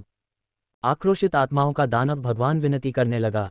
इस समय वह उन लोगों द्वारा झेले गए तीव्र दर्द को समझ सकता था, उसने जिस पर अत्याचार किया था। ये बिल्कुल वैसा ही क्रूर था जैसा उसने अक्सर कल्पना की थी। नहीं, उसकी पीड़ा 1000 गुना, यहाँ तक कि लाखों गुना ज्यादा असहनीय थी। कोड़े की हर मार से ऐसा महसूस होता था जैसे उसे अनगिनत यातनाएं दी जा रही हों, धीरे धीरे कोड़े मारकर मौत के घाट उतारा जा रहा हो। हर कोड़ा पुनर्जन्म के चक्र की तरह था। हर बार जब कोड़ा नीचे आता तो ऐसा लगता था जैसे उसे मौत के घाट उतार दिया गया हो। दर्द इतना तीव्र था कि वह चाहता था कि उसकी आत्मा पूरी तरह से टूट जाए। उसे कोड़े मारो, महान वू राजवंश, चू युआन ने उदासीनता से कहा। भले ही वह केवल एक कुत्ता था, उसे पता होना चाहिए कि उसका घर कहाँ है। महान वो, ऐसा लग रहा था कि ग्रज के दानव भगवान ने इसके बारे में कभी नहीं सुना था। हालांकि यह उसके लिए एक कुत्ते के रूप में चू युआन की सेवा करने में बाधा नहीं होगी। यह महामहिम भयानक रूप से शक्तिशाली है और इस तरह के भयावह हथियार के साथ आ सकता है। वह अविश्वसनीय रूप से शक्तिशाली होना चाहिए। मुझे यहाँ की स्थिति के बारे में संक्षेप में बताएं, चू युआन ने कहा। मास्टर, मैं 3000 से अधिक वर्षों से यहाँ दानव देव रसातल में हूँ। मैंने बहुत कष्ट सहकर कुछ रहस्यमय दानव जानवरों को पकड़ा है। यदि बहुत अधिक हैं तो मैं उन्हें नियंत्रित नहीं कर पाऊंगा। मैं उन्हें अपने दानव कौशल से जबरन दबाकर नियंत्रित कर सकता हूं, फिर भी यह आपके तरीकों जैसा कुछ नहीं है, महामहिम। वे तुरंत तुम्हारे अधीन हो गए। द्वेष के दानव भगवान ने उसे खुश करने की कोशिश करते हुए कहा। अपनी शक्ति से दानव जानवरों को नियंत्रित करने के लिए तुम्हारी द्वेष की शक्ति कुछ हद तक अजीब है, चू युआन ने कहा। बहुत से रहस्यमय दानव जानवर सीलबंद हैं। चू युआन संभवतः हर लड़ाई में रहस्यमय दानव जानवरों को खुद नहीं छोड़ सकता। दिव्य कठपुतली को ऐसा करने देना केवल उन्हें मुक्त करना होगा, कोई नियंत्रण नहीं होगा। हालांकि द्वेष के इस दानव भगवान सीलबंद रहस्यमय दानव जानवरों के प्रबंधन का काम उसके ऊपर छोड़ना उचित होगा। महामहिम की महान दिव्य क्षमताओं की तुलना में मेरी द्वेष की शक्ति का क्या मूल्य है? द्वेष के दानव भगवान ने झुकते हुए पूछा। वुजे, तुम 3000 से ज्यादा सालों से इस दानव भगवान रसातल में हो। तुम्हें पता होना चाहिए कि ये रहस्यमय दानव जानवर कहाँ हैं। रास्ता दिखाओ। मैं जितने ज्यादा राक्षस जानवरों को सील करूंगा, तुम्हारी उतनी ही ज्यादा योग्यता होगी और तुम्हें उतना ही कम कष्ट सहना पड़ेगा। चू युआन ने उदासीनता से कहा। रहस्यमय राक्षस जानवरों को अकेले ढूंढने में बहुत समय लगेगा, हालांकि ग्रज के दानव भगवान के मार्गदर्शन में बहुत समय बच जाएगा। ये सेवक जानता है कि रहस्यमय राक्षस जानवर कहाँ हैं। अतीत में मेरे पास ताकत की कमी थी, मैं उनमें से कई को नियंत्रित नहीं कर सकता था। अब ये सेवक रास्ता दिखाएगा। ग्रज के दानव भगवान ने समझा, ये योगदान देने का उसका मौका है। ग्रज के दानव भगवान के नेतृत्व में एक एक करके चू युआन ने रहस्यमय राक्षस जानवरों को उनकी मान से बाहर निकाला और सील कर दिया। ग्रज के दानव भगवान ने ये सब अचंभित होकर देखा। यह असली सीलिंग तकनीक थी। महान सीलिंग तकनीक के उपयोग पर रहस्यमय राक्षस जानवर स्थिर हो गए, गहरी नींद में चले गए। उन्हें जगाने के विशेष तरीकों के बिना वे तब भी नहीं जागेंगे जब उन्हें धूल में मिला दिया जाएगा। महामहिम की महान सीलिंग तकनीक इतनी शक्तिशाली कैसे है? हालांकि उसने पहले भी महान सीलिंग तकनीक देखी थी, लेकिन उसने चू युआन का संस्करण कभी नहीं देखा था। ये सब कुछ हमेशा के लिए सील करने में सक्षम लग रहा था। वर्तमान कार्य प्रगति 36/50। हमें अभी भी 14 और जुवान दिव्य राक्षसों को हराना है। इस गति से चू युआन काफी संतुष्ट है। हालांकि इस क्षेत्र में जुवान दिव्य राक्षसों का लगभग सफाया हो चुका है। मास्टर, आपका सेवक जानता है कि और जुवान दिव्य राक्षस कहाँ हैं, लेकिन वह जगह बहुत खतरनाक है। मैंने बस दूर से ही उसकी एक झलक देखी है और मुझे घबराहट हुई है, जिससे मैं जल्दी से वहां से चला गया। ज्यादा देर तक वहां रहने को तैयार नहीं हूं। दानव भगवान बोले। बेहद खतरनाक। चू युआन की भौहें सिकुड़ गईं। चलो, मुझे दिखाते हैं। हाँ, रसातल के भीतर 2 आकृतियां तेजी से आगे बढ़ीं और चू युआन ने भक्षण क्षेत्र को खोला, लुढ़कती हुई राक्षसी कीवी को निगल लिया। दानव भगवान चकित हैं। एक राक्षसी साधक होने के बावजूद वह चू युआन की तरह बिना किसी रोक टोक के अवशोषित करने की हिम्मत नहीं कर सकता। महान भक्षण तकनीक, सभी ऊर्जा का शत्रु। हुश। जल्द ही चू युआन ने काले रसातल में एक चमकदार रक्तलाल चमक दिखाई दी जो बेहद भयानक थी। क्या ये वह खतरनाक जगह है जिसके बारे में आप बात कर रहे थे? चू युआन ने एक विशाल रक्तलाल कोकून को देखने के लिए उत्सुकता से देखा, जिसमें अनगिनत मांस जैसी भुजाएं आसपास की पहाड़ी दीवारों से चिपकी हुई थीं। कोकून मांस और रक्त से बना हुआ लग रहा था, जिसमें जीवन था, जो दिल की धड़कन जैसी धड़कन वाली आवाज निकाल रहा था। यह एक दिल जैसा दिखता है, लेकिन अंदर कुछ असाधारण पोषित हो रहा है। चू युआन की आंखों से एक दिव्य चमक निकली। कोकून के अंदर एक राक्षस जैसी आकृति को स्पष्ट रूप से देखा। इसकी आभा अविश्वसनीय रूप से भयानक थी, यहाँ तक कि उसने पहले कभी किसी का सामना नहीं किया था। एक शक्तिशाली राक्षस अंदर पल रहा है। कोकून को देखते हुए चू युआन ने अचानक इशारा किया और प्रकाश की एक किरण शून्य को चीरती हुई निकल गई। दहाड़। अचानक लगभग 1 दर्जन जुबान दिव्य राक्षस सभी दिशाओं से प्रकट हुए, चू युआन को भयंकर रूप से घूरते हुए। वे दहाड़ रहे थे जैसे कि उनके राजा को खतरा हो। क्या इस मांस और रक्त के कोकून में पल रहा प्राणी राक्षस राजा हो सकता है? दानव भगवान ने आश्चर्य से कहा, प्रत्येक राक्षस राजा अत्यंत शक्तिशाली है, मनुष्यों में स्वाभाविक रूप से प्रतिभाशाली प्रतिभाओं की तरह, एक सम्राट के समान। महामहिम, सावधान रहें, इस राक्षस राजा से निपटना आसान नहीं होगा। हालांकि उस क्षण उसकी आवाज़ गिर गई। चू युआन की महान सीलिंग तकनीक लागू की गई थी। ये साधारण राक्षस महान सीलिंग तकनीक का मुकाबला नहीं कर सकते थे। सीलिंग चेन उनके शरीर में घुस गई, कारावास का जादू कर दिया, जैसे कि पक्षाघात तकनीक का इस्तेमाल किया गया हो। जैसे जैसे प्रत्येक जुबान दिव्य राक्षस को सील किया गया, चू युआन की कार्य प्रगति तेजी से बढ़ी। वर्तमान कार्य प्रगति 49/50। केवल एक और जुबान दिव्य राक्षस को हराना है और उपकार्य पूरा हो जाएगा। चू युआन ने मांस के कोकून को उदासीनता से देखा, उसे मारने के लिए अपनी हथेली फेंकी और एक विनाशकारी बल उस पर विस्फोट हुआ, जैसे कि एक बम गिरा दिया गया हो। तुरंत वाशबेसिन जितने बड़े मांस के टुकड़े चारों ओर बिखर गए। काफी अजीब है, यह मेरी हथेली के प्रहार को झेल सकता है, पूरी तरह से नष्ट हुए बिना मांस के टुकड़ों में बदल सकता है। चू युआन को यह थोड़ा अजीब लगा। उसने एक उंगली उठाई और दरार खून की एक रेखा दिखाई दी, जिसने पूरे मांस के कोकून को 2 हिस्सों में विभाजित कर दिया। राक्षस राजा। खून की बदबू आ रही थी। राक्षस राजा खून से लाल, लंबा था और कुछ हद तक एक इंसान जैसा दिखता था। फिर भी उसका रूप अत्यंत भयानक था, मानो उसे खून के समुद्र से निकाला गया हो। राक्षस राजा ने क्रोध से दहाड़ लगाई, मानो वह चू युआन पर क्रोधित हो रहा हो, क्योंकि उसने उसे समय से पहले इस दुनिया में आने के लिए मजबूर किया। उसने तुरंत अपनी बाहें खोल दी और फटा हुआ मांस का कोकून पूरी तरह से मांस के टुकड़ों में बदल गया, जो चारों ओर बिखर गया। जब मांस चू युआन के पास पहुंचा तो एक तैरती हुई वध दिव्य अग्नि प्रज्वलित हुई। अच्छा नहीं, प्रतिशोधी आत्माओं के दानव भगवान ने जोर से चीख मारी। उसने अभी अभी अपने मन का इस्तेमाल करके उसे रोका था, लेकिन मांस ने तुरंत ही उसके मन को अवशोषित कर लिया और प्रतिशोधी आत्माओं के दानव भगवान पर घनी तरह से गिर पड़ा। प्रतिशोधी आत्माओं के दानव भगवान की चीख निकली। उसने जितना अधिक अपने मन का इस्तेमाल हमला करने के लिए किया, उतनी ही तेजी से मांस ने उसकी शक्ति को अवशोषित कर लिया, उसके पूरे शरीर को रक्त लाल रंग में बदल दिया, मानो मांस का एक मुंह उसके शरीर से मजबूती से चिपका हुआ हो और उसकी जीवन ऊर्जा को चूस रहा हो। इस दानव राजा की क्षमता मांस की शक्ति को भस्म करने की है। चू युआन ने पहले ही देख लिया था कि प्रतिशोधी आत्माओं के दानव भगवान के भस्म होने के बाद मांस राक्षसों के राजा के पास वापस आ जाएगा। इसकी क्षमता भस्म करने की थी। हंफ। चू युआन ने एक उंगली उठाई और एक मजबूत बल ने मांस से ऊर्जा को जबरन छीनने के लिए महान भक्षण तकनीक का उपयोग करते हुए पलटवार किया। प्रतिशोधी आत्माओं के दानव भगवान को ढकने वाले मांस को खा लिया गया और जीवन ऊर्जा की एक धारा में बदल दिया गया, जो उसके शरीर में समा गई। इसके साथ प्रतिशोधी आत्माओं के दानव भगवान ने न केवल कोई जीवन ऊर्जा खोई, बल्कि एक पूरक प्राप्त किया। दहाड़। ये देखकर राक्षसों के राजा ने और भी भयंकर रूप से दहाड़ लगाए। राक्षसों का राजा, भगवान स्तर के राक्षसों से भी दुर्लभ। चू युआन बहुत दिलचस्पी रखता था। माई वर्चुअल लाइब्रेरी एम्पायर में छिपी हुई सामग्री खोजें। बूम। देवताओं की महिमा में एक पवित्र प्रकाश ने उन्हें घेर लिया। देवताओं की शानदार छायादार आकृतियों ने राक्षसों के राजा को घेर लिया। राक्षसों के राजा की लाल रोशनी ने प्रभाव डाला, लेकिन देवताओं की महिमा के भीतर वह एक रहस्यमय क्षेत्र में फंस गया और बच नहीं सका। चू युआन की हथेली नीचे गिर गई और एक स्वर्गीय शरीर की हथेली गिर गई। राक्षसों के राजा ने जवाबी हमला किया और जैसे ही उसने चू युआन की हथेली पर वार किया, मांस खाने वाली एक शक्ति उभरी। ये शक्ति युद्ध में लगातार प्रतिद्वंद्वी की मांस शक्ति को खा सकती थी, जिससे वह खुद को मजबूत बना सकती थी। केवल इसी कारण से ये राक्षसों के राजा की उपाधि के योग्य था। इसके लिए बहुत बुरा हुआ। इसका विरोधी चू युआन था। भक्षण क्षेत्र के भीतर ये चू युआन की शक्ति को नहीं खा सकता था।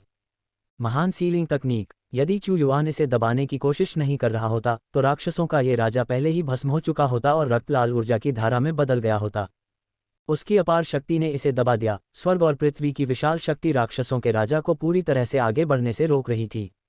तुरंत आप राक्षसों के राजा के चारों ओर कसकर लिपटी रून जंजीरों को देख सकते थे। राक्षसों का राजा गुस्से की आवाज निकालते हुए संघर्ष कर रहा था, लेकिन जितना अधिक वह संघर्ष कर रहा था, जंजीरें उसके मांस में उतनी ही गहरी धंसती जा रही थीं। वास्तव में राक्षसों के राजा होने के योग्य साधारण राक्षसों के साथ वे मेरी मुट्ठी में बंद हो सकते हैं। राक्षसों का ये राजा अभी भी संघर्ष कर सकता है, जो साबित करता है कि इसका उच्च मूल्य दर्जनों जुबान आत्मा स्तर के राक्षसों से भी अधिक है।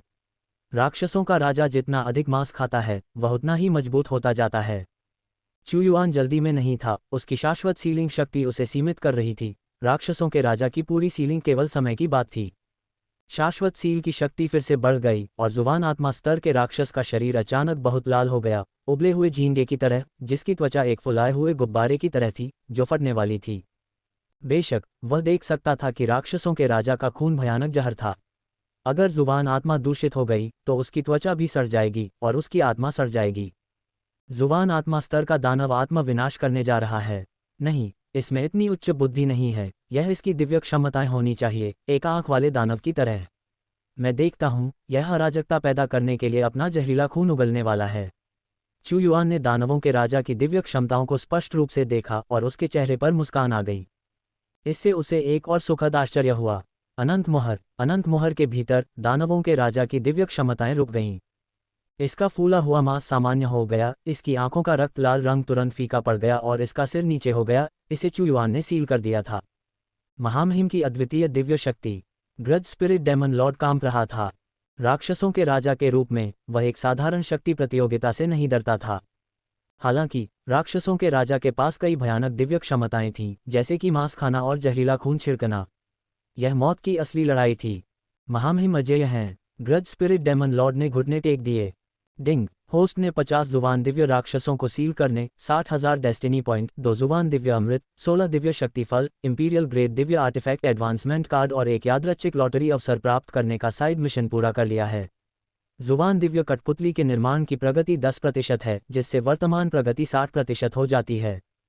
चू युआन के पास ग्रज स्पिरिट डेमन लॉर्ड की चापलूसी पर ध्यान देने का समय नहीं था। इसके बजाय उसने साइड मिशन को पूरा करने के लिए प्रॉम्प्ट को देखा। मेरे पीछे आओ। चू युआन जानता था कि इस क्षेत्र में बहुत से जुबान दिव्य राक्षस नहीं बचे हैं। एकमात्र विकल्प गहराई में जाना होगा।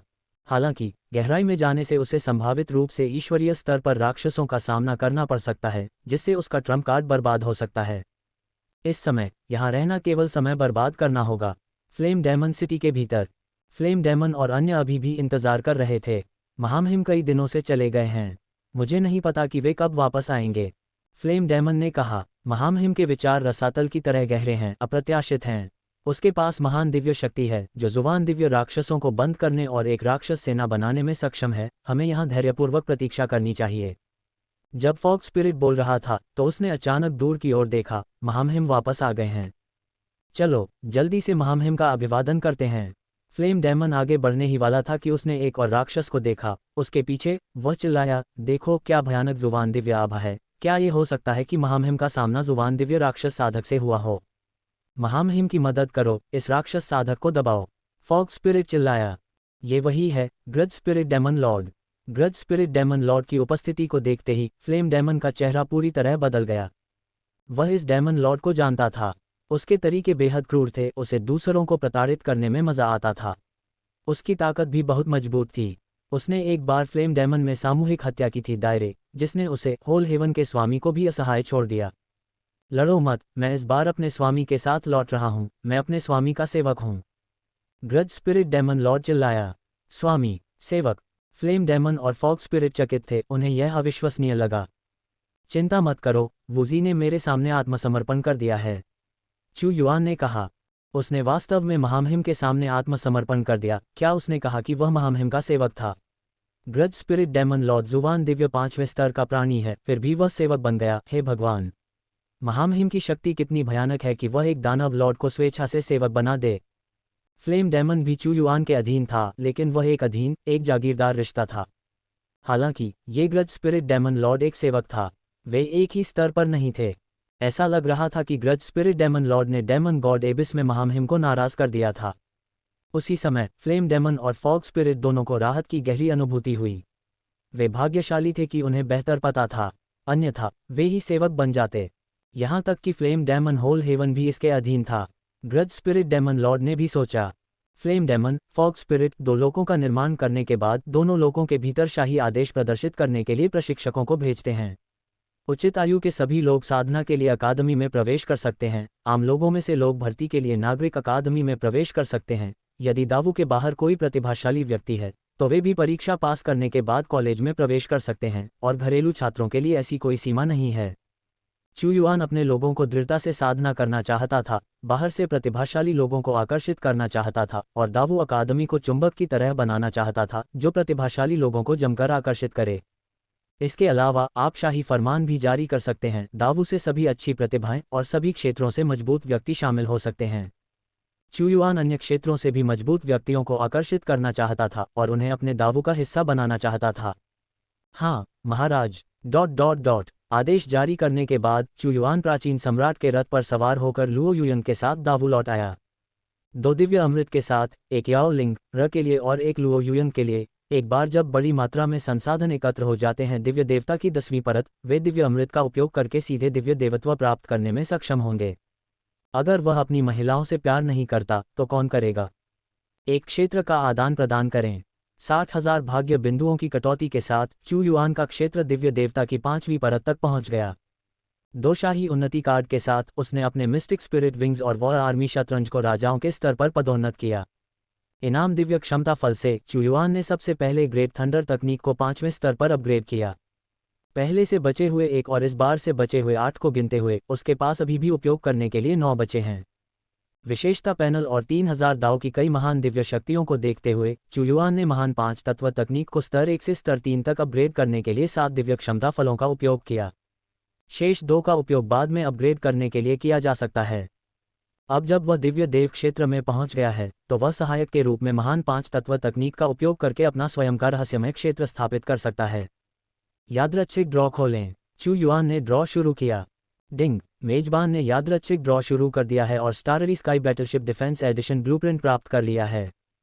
Starry sky battleship defence edition blueprint, मजबूत रक्षा के लिए गति का त्याग करके ये स्टाररी स्काई बैटलशिप को अधिक मजबूत कवच से लैस कर सकता है, जिससे इसकी गति काफ़ी धीमी हो जाती है लेकिन इसकी रक्षा नाटकीय रूप से बढ़ जाती है।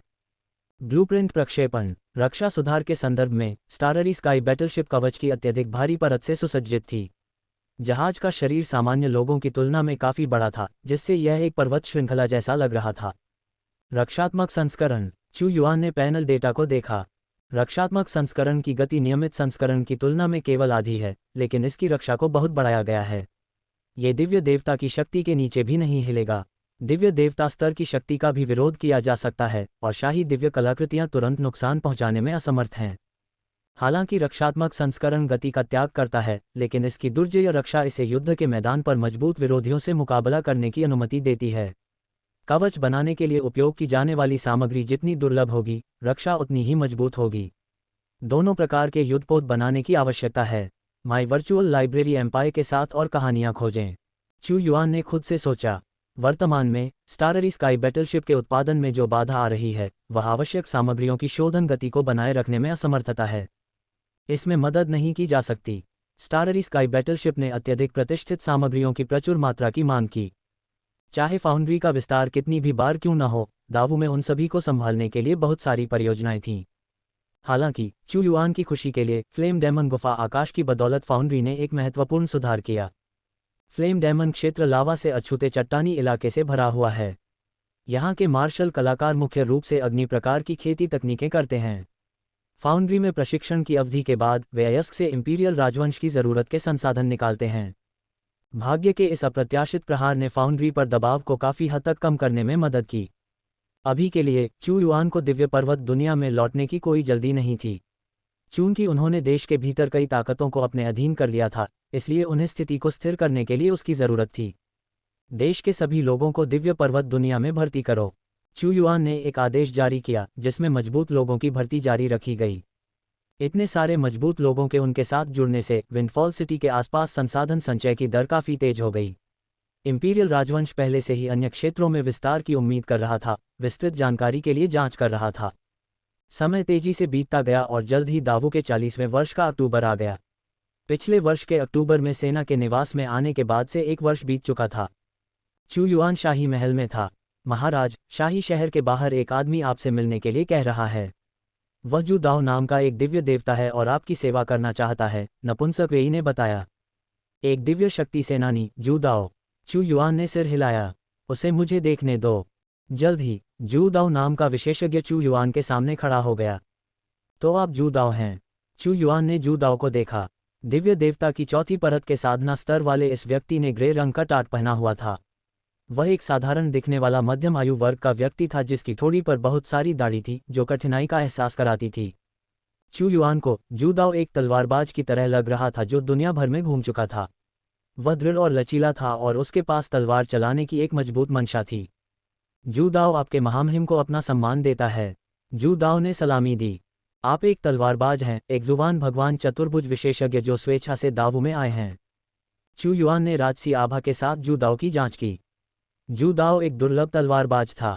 अनंत ब्रह्मांड में तलवार चलाने वाले बहुत से योद्धा थे, लेकिन कुछ ही वास्तव में खुद को तलवारबाज कह सकते थे। ऐसे लोग अपनी तलवारों को जीवन से अधिक महत्व देते थे, केवल तलवार की साधना पर ध्यान केंद्रित करते थे। उनकी तलवारें उनके लिए सब कुछ थीं और वे तलवारों के लिए पागल थे। एक तलवारबाज के रूप में मजबूत बनने के लिए अनगिनत दुर्जय विशेषज्ञों के साथ द्वंद्व युद्ध में शामिल होना चाहिए। दावू के कई मजबूत प्रतिद्वंद्वी हैं। यहाँ मुझे द्वंद्व युद्ध के लिए और भी अधिक प्रतिद्वंद्वी मिल सकते हैं, अन्यत्र की तुलना में कहीं अधिक। चू युआन के सामने प्रस्तुत निडर तलवारबाज जू दाओ ने खुद को सम्राट की आभा से अभिभूत पाया, अपनी तलवार को बाहर निकालने का साहस भी नहीं कर पाया। उसने आगे कहा, और इसके अलावा दावू भरपूर अवसर प्रदान करता है। क्या ये केवल 8 सितारा शाही राजवंश है? वास्तव में दावू के पास आपके लिए द्वंद्व युद्ध करने के लिए कई प्रतिद्वंद्वी हैं। चू युआन जू दाओ के उत्तर की बहुत सराहना करता था। कोई मांग नहीं थी, बस एक साधारण इच्छा थी कि अधिक से अधिक प्रतिद्वंद्वी द्वंद्व युद्ध करें, यहाँ तक कि मृत्यु के जोखिम पर भी पूरी तरह से बेफिक्र। उसके लिए मृत्यु भयानक नहीं थी, प्रतिद्वंद्वी सेनाओं के साथ युद्ध में मरना ही उसका अंतिम भाग्य था। ऐसे व्यक्ति को पागल भी कहा जा सकता है। मैं तुम्हें द्वंद्व युद्ध करने का अवसर प्रदान करूंगा। चू युआन ने कहा, तुम किसी अन्य सेना में शामिल नहीं होगे, केवल मेरी दिव्य सेना में शामिल होगे। मेरे साथ तुम और भी अधिक भयंकर विशेषज्ञों का सामना करोगे। उसके जैसे तलवारबाज अकेले अभ्यास करने वाले सेना के भीतर असहनीय थे। हालांकि उसका उसके साथ रहना कहीं अधिक उपयोगी साबित होगा। मैं महामहिम की आज्ञाओं का पालन करूंगा। जू दाओ उदासीन था। तलवारबाज की अंतिम वापसी युद्ध में मृत्यु है। वह दावू के विरुद्ध खड़े दुर्जय शत्रुओं से नहीं डरता था। महाराज, ज्वाला दानव जल्दी से हॉल में घुस गया। जू दाओ को देखकर वह आश्चर्य से बोला, तलवारबाज जू दाओ, जो एकांत तलवार की साधना करता है, तुम वास्तव में दावू में आ गए हो। हालांकि जू दाओ का पद केवल जुबान गॉड क्वाड्रुपल था, जो ज्वाला दानव से एक पद नीचे था, लेकिन बाद वाले ने यह आश्वासन देने की हिम्मत नहीं की कि वह जू दाओ को हरा सकता है। इस आदमी की तलवारबाजी भयानक थी और उसकी मारक शक्ति अपार थी। इस महान योद्धा ने स्वेच्छा से सम्राट के प्रति निष्ठा की प्रतिज्ञा की थी। जू दाओ, तुम पीछे हट सकते हो। मैं शाही शहर के भीतर तुम्हारे लिए एक जगह की व्यवस्था करूंगा। भगवान के पहाड़ों की दुनिया तुम्हारा युद्ध क्षेत्र होगी। चू युआन ने अपना हाथ हिलाया और जू दाओ को विदा किया। बोलो। फ्लेम डेमन की दुनिया में सैनिकों की भर्ती स्थिर रूप से चल रही है और दावू अकादमी में फ्लेम डेमन की दुनिया ने अपने छात्रों के पहले बैच की भर्ती भी शुरू कर दी है। स्थानीय छात्रों के अलावा कई बाहरी लोग भी दावू में आए हैं। हमने उनमें से कई उपयुक्त प्रतिभाओं का चयन किया है। कुछ ने दावू में शामिल होने और उसके विषय बनने के लिए स्वेच्छा से काम किया है। फ्लेम डेमन ने रिपोर्ट की। अच्छा, एक राजवंश पर शासन करने का दर्शन एक संप्रदाय चलाने से अलग है। शीर्ष स्तर की प्रतिभाओं के अलावा मुझे विशाल क्षेत्रों का प्रबंधन करने के लिए बड़ी संख्या में प्रतिभाओं की भी आवश्यकता है। ये युवा लोग उत्कृष्ट योद्धा बनेंगे। वे नागरिक जीवन या सैन्य भूमिकाओं में उपयोगी होंगे। चू युआन ने सिर हिलाया। फ्लेम डेमन, मेरे इस फरमान को सभी कॉलेज स्तर के शिक्षकों में वितरित करें। आज से सभी कॉलेजों के शिक्षक छात्रों को देवताओं के पर्वत में अभ्यास करने के लिए ले जा सकते हैं। जो लोग देवताओं के पर्वत में अभ्यास करना चुनते हैं, उनके मूल संसाधन हर महीने दोगुने हो जाएंगे। नाम पहले अकादमी मुख्यालय में स्वीकृति के लिए दर्ज किए जाने चाहिए, फिर वे देवताओं के पर्वत में प्रवेश करेंगे और बड़ी सेना के साथ आगे बढ़ेंगे। अकादमी के भीतर हर रोज अभ्यास करना ग्रीनहाउस में फूल उगाने जैसा था। इस तरह से कोई विकास हासिल नहीं किया जा सकता था। उसने देवताओं के पर्वत में प्रशिक्षण लेने और खूनी युद्धों का अनुभव करने के लिए योग्य छात्रों के एक हिस्से का चयन करने की योजना बनाई, ठीक वैसे ही जैसे संप्रदाय के लोग जिन्होंने अपनी प्रतिभा को बाहर अभ्यास करने के लिए भेजा था। दाव भगवान के पर्वत की दुनिया में मजबूती से स्थापित हो चुका है। एक बड़ी सेना की मदद से वहां छात्रों का प्रशिक्षण काफी सुरक्षित होगा। ये वास्तव में एक अवसर है। ज्वाला दानव ने तुरंत आदेश पारित करने का आदेश दिया। उस समय जब चू युआन शाही शहर से शासन कर रहा था, तारों वाले आकाश के युद्धपोतों की संख्या 30 तक पहुंच गई थी और 5 रक्षात्मक युद्धपोत थे जिनमें से सभी को देवताओं के पर्वत में भेजा गया था।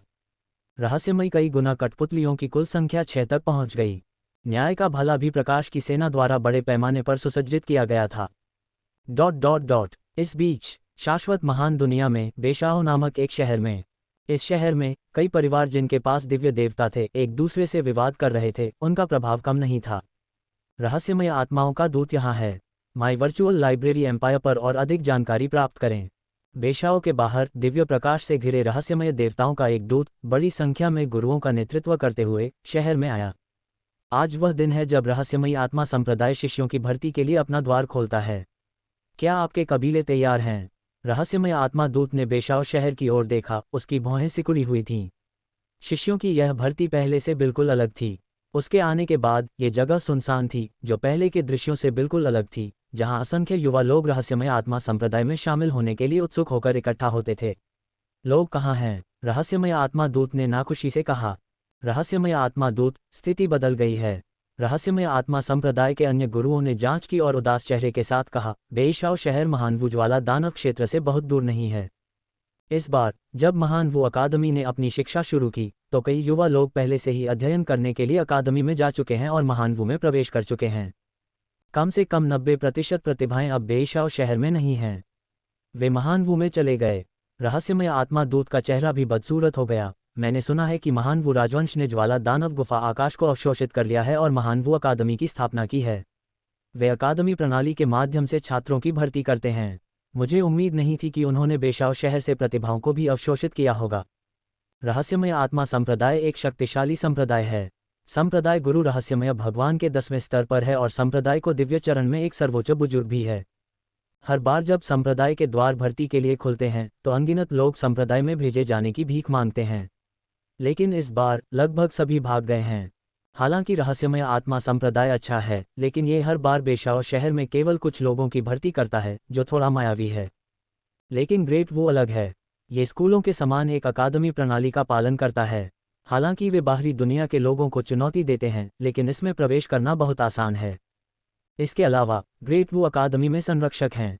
विभिन्न मजबूत लोग छात्रों को लगन से पढ़ाकर योगदान अंक अर्जित करने का प्रयास करते हैं। साथ ही ग्रेट वू आम लोगों के लिए बहुत दोस्ताना है और इस प्रकार यह बाहरी दुनिया से कई लोगों को आकर्षित करता है। इसके विपरीत, भले ही आप रहस्यमय आत्मा संप्रदाय में प्रवेश करें, यदि आप अनुग्रहित नहीं हैं तो आप कुछ भी हासिल नहीं करेंगे और कोई संसाधन नहीं प्राप्त करेंगे। चलो चलते हैं। चलो अन्य शहरों की जांच करें। शिष्यों की भर्ती करते समय संप्रदाय न केवल अपने क्षेत्र से चयन करता है, बल्कि अन्य शहरों में प्रतिभाओं की भी तलाश करता है। लेकिन इस बार रहस्यमय आत्मा संप्रदाय कई बड़े शहरों में गया और पाया कि 90% से अधिक लोग ग्रेट वू में चले गए थे। संप्रदाय में वापस लौटो और जल्दी से संप्रदाय के गुरु को ये खबर बताओ। रहस्यमयी आत्मा संप्रदाय ज्वाला दानव गुफा आकाश के सबसे निकट दिव्य स्तर का संप्रदाय है। पहाड़ ऊंचे खड़े थे, दिव्य प्रकाश बिखेर रहे थे और अनगिनत निलंबित महल तैर रहे थे। आज संप्रदाय के द्वार खोलकर शिष्यों का चयन करने का दिन है। पहाड़ पर चढ़ने का रास्ता अनगिनत प्रतिभाओं से भरा हुआ है जो संप्रदाय में शामिल होने के लिए बेताब हैं। हालांकि पहले की तुलना में बहुत कम हैं। रहस्यमयी आत्मा संप्रदाय में प्रवेश करना कठिन है। मार्शल सम्राट एक हालिया किंवदंती की तरह दिखाई दे रहा है, लगातार प्रमुख ताकतों को अपने साथ मिला रहा है, दिव्य पर्वत दुनिया में एक बड़े ब्लॉक पर कब्जा कर रहा है। अफवाहों का कहना है कि उनके पास प्रचुर मात्रा में गोलियां हैं और उनके लाभ इतने अच्छे हैं कि वे कई लोगों को ईर्ष्या करते हैं। इसके अलावा मार्शल सम्राट युवा है। वह एक किंवदंती है, एक धधकते सूरज की तरह जो उसका पीछा करने के लिए अनगिनत लोगों को आकर्षित करता है। संप्रदाय गुरु, अनगिनत लोग महान वू द्वारा अवशोषित किए गए हैं। यदि यह जारी रहा तो हमारा रहस्यमयी आत्मा संप्रदाय कम प्रतिभाओं की भर्ती करेगा, जो हमारे संप्रदाय के विकास के लिए बहुत हानिकारक है। रहस्यमयी आत्मा दूत ने एक मध्यम आयु वर्ग के व्यक्ति को ये खबर दी। वह रहस्यमयी आत्मा संप्रदाय का संप्रदाय गुरु है। महान वू राजवंश। रहस्यमयी आत्मा संप्रदाय का संप्रदाय गुरु गंभीर दिख रहा था, उसकी भावनाएं अपाठ्य थीं। ये राजवंश बहुत रहस्यमय है। हालांकि यह वर्तमान में 8 सितारा है, लेकिन कोई भी इसे कम आंकने की हिम्मत नहीं करता। वह बोल रहा था, अचानक संप्रदाय के द्वार की ओर देखा। चून की साम्राज्य का दूत यहाँ है, कृपया बैठक के लिए अंदर आएं। साम्राज्य से आया व्यक्ति। जुवानलिंग दूत हैरान रह गया, सोच रहा था कि यह व्यक्ति किस देश से हो सकता है। सियान प्रकाश में, सियान बिजली में लिपटा एक सिलहुट दिखाई दिया। जुवानलिंग कबीले में पहुंचने पर वह कबीले के संप्रदाय के गुरु से मिला, हंसा और बोला, वास्तव में जुवानलिंग कबीले में मेरे पैर रखने से पहले आपने मेरी उपस्थिति को महसूस किया। आपका मान वास्तव में असाधारण है, एक देवता के स्तर के करीब है। पर्याप्त समय दिए जाने पर आपका जुवानलिंग कबीला शायद एक दूसरे देवता को जन्म दे। देवता तक पहुंचना मुश्किल है। जुवानलिंग कबीले के संप्रदाय के गुरु ने अपनी नज़र केंद्रित की और कहा, किंगमू के अनंत साम्राज्य से एक दूत कोई बिना किसी कारण के नहीं आता है। कोई महत्वपूर्ण मामला होगा जो आपको हमारे जुवानलिंग कबीले में लाता है। वास्तव में एक महत्वपूर्ण मामला है, शाही दूत ने पुष्टि की। शाही दूत का यहाँ हमेशा स्वागत है, जुवानलिंग कबीले के संप्रदाय गुरु ने प्रसन्नतापूर्वक कहा। हालांकि हमारा जुवानलिंग कबीला एक सुदूर कोने में स्थित है। आम दिनों में हम बस कुछ शिष्यों की भर्ती के लिए अपने पहाड़ के दरवाजे खुले रखते हैं। हमारे लिए 2 महान साम्राज्यों के बीच संघर्ष में शामिल होना असंभव है। हालांकि हमारे जुवानलिंग कबीले में एक देवता है, हम साम्राज्यों के मामलों में जल्दबाजी में हस्तक्षेप नहीं करेंगे। उसका मतलब स्पष्ट था, उसे किंगमू के शाश्वत साम्राज्य की श्रेणी में शामिल नहीं किया जाएगा। मैं यहाँ हूँ तुम्हें हमारे साम्राज्य में शामिल होने के लिए कहने के लिए नहीं, शाही दूत ने कहा। क्या तुमने दावू के बारे में सुना है? दावो। जुवानलिंग कबीले के संप्रदाय गुरु ने एक पल के लिए सोचा और कहा, हमारा कबीला दाव से परिचित है। इसका मार्शल सम्राट एक रहस्यमय और शक्तिशाली व्यक्ति है, जो राजा रैंक का अस्तित्व है। केवल 8 सितारा बल होने के बावजूद उनके पास बहुत सारी रहस्यमय और गहरी जड़ें वाली ताकतें हैं। उदाहरण के लिए उनके युद्धपोत को ही लें, यह ऐसी चीज़ नहीं है जिसे कोई भी साधारण बल बना सकता है। आपका मतलब यह नहीं है कि हमारे जुवानलिंग कबीले को दाव का सामना करना चाहिए। उसने अपना सिर हिलाया, ये जानते हुए कि अनंत साम्राज्य उसे लड़ाई में घसीटना चाहता था। उसने ये कहते हुए मना कर दिया, जुवानलिंग कबीला दाव के खिलाफ कोई कदम नहीं उठाएगा। आपके युद्ध का हमसे कोई लेना देना नहीं है। हालांकि दाव ने अभी अभी 8 सितारा दर्जा प्राप्त किया था, लेकिन उनकी शक्ति विकास की गति चिंताजनक थी। भले ही जुवानलिंग कबीले के पास एक देवता था, लेकिन वह अपनी स्थिति के बारे में पूरी तरह आश्वस्त नहीं था। क्या आपको डर नहीं है कि दाव की उजागर ताकत जुवानलिंग कबीले को खतरे में डाल सकती है? शाही दूत ने पूछा। मैंने सुना है कि इस बार दावू ने बहुत सी प्रतिभाओं को अपने में समाहित कर लिया है, जिसके कारण जुवानलिंग कबीले में शिष्यों की संख्या कम हो गई है। समाहित करने का वह स्थान किसी कबीले के नियंत्रण में नहीं है, यह कोई परम आवश्यक नहीं है। जुवानलिंग कबीले के संप्रदाय गुरु ने सोचा, यदि और कुछ नहीं है तो आप विदा ले सकते हैं। आपको इस पर विचार करना चाहिए। जुवानलिंग कबीले के संप्रदाय गुरु ने शाही दूत को जाने के लिए कहा और वह अपने स्वागत से अधिक समय तक नहीं रुका। किंगमू का शाश्वत साम्राज्य स्पष्ट रूप से षड्यंत्र कर रहा है, हमें 2 महान साम्राज्यों के बीच युद्ध के दलदल में घसीटना चाहता है। जुवानलिंग कबीले के संप्रदाय गुरु ने कहा।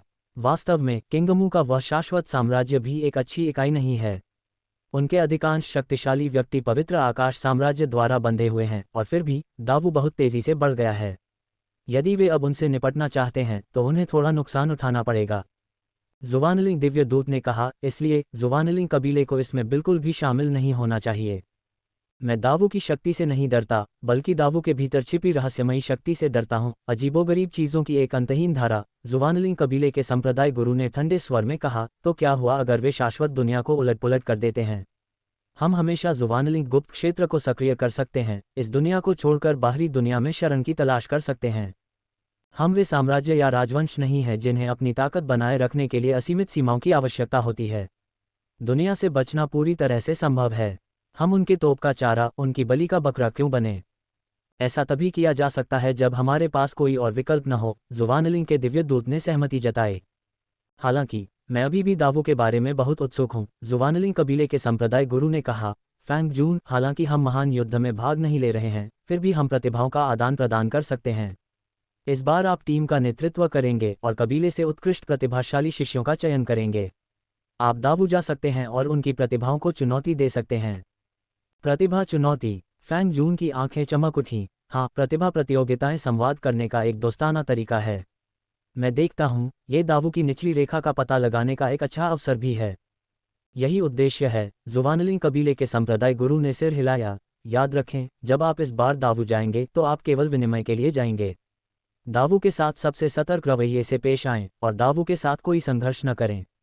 मैं इस राजवंश को नहीं देख सकता। मैं तुरंत तैयारी करूंगा। महान वो राजवंश। देखे जाने और निरीक्षण किए जाने की अनुभूति महसूस करना, जैसे कि कोई नज़र सर्वत्र है, सीधे मुझे घूर रही है। अगर मेरी ओर से कोई हरकत होती तो मैं तुरंत दबा दिया जाता। फैंग जून दावू क्षेत्र में कुछ प्रतिभाओं का नेतृत्व कर रहे थे। उनकी रीढ़ में ठंडक महसूस हुई और उन्होंने कहा, यह दावू के राष्ट्रीय भाग्य की शक्ति है। यद्यपि राजवंश कबीले की तरह स्वतंत्र और अनासक्त नहीं हो सकता, जो मुसीबत के पहले संकेत पर दुनिया से पीछे हट जाए, लेकिन राष्ट्रीय भाग्य की शक्ति वह है जिससे लोग सबसे अधिक ईर्ष्या करते हैं। माई वर्चुअल लाइब्रेरी एम्पायर के साथ अपने रोमांच को जारी रखें। सिर्फ राष्ट्रीय भाग्य पर भरोसा करके ये सर्वोच्च शक्तिशाली लोगों को मार सकता है। ये सम्राट दावू की मुझे चेतावनी है, उसने मेरी उपस्थिति को देखा है। फैंग जून सावधान था। दावू के शाही शहर में पहुंचने तक शांति को भंग करने की हिम्मत नहीं कर रहा था। हालांकि वह एक देवता स्तरीय राजवंश में था, लेकिन उसने पहले कभी ऐसी राष्ट्रीय भाग्य शक्ति का अनुभव नहीं किया था। दावू का शाही शहर। फैंग जून ने दावू के शाही शहर को देखा और उसका चेहरा तुरंत बदल गया। दावू का शाही शहर बहुत बड़ा था, जिसमें गगनचुंबी इमारतें खड़ी थीं और सड़कें चहल पहल से भरी थीं। वहां कई चमकीले टॉवर थे जो दिव्य प्रकाश उत्सर्जित कर रहे थे। राष्ट्रीय भाग्य की शक्ति ने चमकदार लहरें बनाईं, जिसमें कई युद्धपोत शाही शहर के चारों ओर चक्कर लगा रहे थे। दावू इतना विशाल था कि नागरिकों को ले जाने के लिए युद्धपोतों का इस्तेमाल किया जाता था। ये दृश्य बहुत ही स्वप्निल था। सम्राट दावू को नमस्कार, मैं फैंग जून, जुवानलिंग कबीले के दूत। जुवानलिंग कबीले की ओर से मैं विशेष रूप से महामहिम से मुलाकात करने आया हूँ। फैंग जून ने शाही शहर में घुसने की हिम्मत नहीं की। वह अच्छी तरह से जानता था कि हालांकि वह एक जुवानलिंग देवता है, लेकिन उसे अकेले राष्ट्रीय भाग्य से दबाया और मारा जा सकता है, बिना सम्राट की उंगली उठाए। जुवानलिंग कबीले के फैंग जून, महामहिम आपके आगमन के बारे में पहले से ही जानते हैं। उनसे मिलने के लिए मेरे पीछे आओ। फैंग जून के सामने एक आकृति प्रकट हुई जो अविश्वसनीय रूप से ठंडी सांस छोड़ रही थी, जिससे फैंग जून कांप उठा। आप कौन हैं? फैंग जून ने चौंककर उस व्यक्ति की ओर देखा। नाराज आत्माओं के दानव भगवान। तुम दावू में क्यों हो? क्रोधित आत्माओं के दानव भगवान की लोगों को पीड़ा देने और उससे आनंद प्राप्त करने के क्रूर तरीकों के लिए कुख्यात प्रतिष्ठा थी। हालांकि इसके अलावा वह अविश्वसनीय रूप से शक्तिशाली था, इतना कि कोई भी उसे संभाल नहीं सकता था। अगर मैं दावू में नहीं हूं तो मैं और कहां रह सकता हूं? क्रोधित आत्माओं के दानव भगवान ने ठंडे स्वर में कहा, अपनी बकवास बंद करो। क्या तुम भगवान को देखना चाहते हो या नहीं? मैं देखूंगा। फैंग जून क्रोधित आत्माओं के दानव भगवान का पीछा करता रहा क्योंकि वह अनुमान लगाना जारी रखता था। क्रोधित आत्माओं के इस दानव भगवान को देखकर ये दावू के प्रति निष्ठा की प्रतिज्ञा करने जितना सरल नहीं लगता। मेरे लिए वह सम्राट दाव के बगल में एक नौकर से ज्यादा कुछ नहीं लगता। यह एक राजा और अधिकारी का रिश्ता नहीं है, बल्कि एक मालिक और दास का रिश्ता है। फैंग जून चकित था। भयानक। सम्राट दाव वास्तव में नाराज आत्माओं के दानव भगवान को एक नौकर में वश में करने में सक्षम था, उसे आज्ञाकारी बना दिया। अब मुझे समझ में आया कि संप्रदाय के गुरु ने मुझे दाव के भीतर सम्राट दाव के साथ कोई संघर्ष न करने की चेतावनी क्यों दी। रॉयल पैलेस में प्रवेश करने पर फैंग जून की मुलाकात चू युआन से हुई। फैंग जून महामहिम को अपना सम्मान देता है। राजसी आभा की भव्यता के साथ फैंग जून ने भी सम्मानपूर्वक सलामी दी। हमारा और जुवानलिंग कबीले का पहले कोई संपर्क नहीं था, दूत को हमसे मिलने की क्या जरूरत थी? चू युआन ने धीरे से कहा, मैंने सुना है कि दावू अकादमी भर्ती कर रही है और दावू में कई प्रतिभाशाली व्यक्ति हैं। दुनिया भर के युवा यहाँ इकट्ठा हो रहे हैं और हमारा जुवानलिंग कबीला भी दावू की प्रतिभा की ताकत जानना चाहेगा। इसलिए मेरे संप्रदाय के गुरु ने मुझे विशेष रूप से दावू की प्रतिभाओं के साथ मैत्रीपूर्ण आदान प्रदान करने के लिए दावू भेजा है। उनकी आभा बहुत बड़ी थी। इस समय फैंग जून काफी दबा हुआ महसूस कर रहा था। प्रतिभाओं के बीच एक मैत्रीपूर्ण आदान प्रदान। चू युआन ने इस पर कुछ सोचा और फिर प्रस्ताव को अस्वीकार नहीं किया। ठीक है, मैं इस आदान प्रदान और प्रतियोगिता के लिए सहमत हूँ।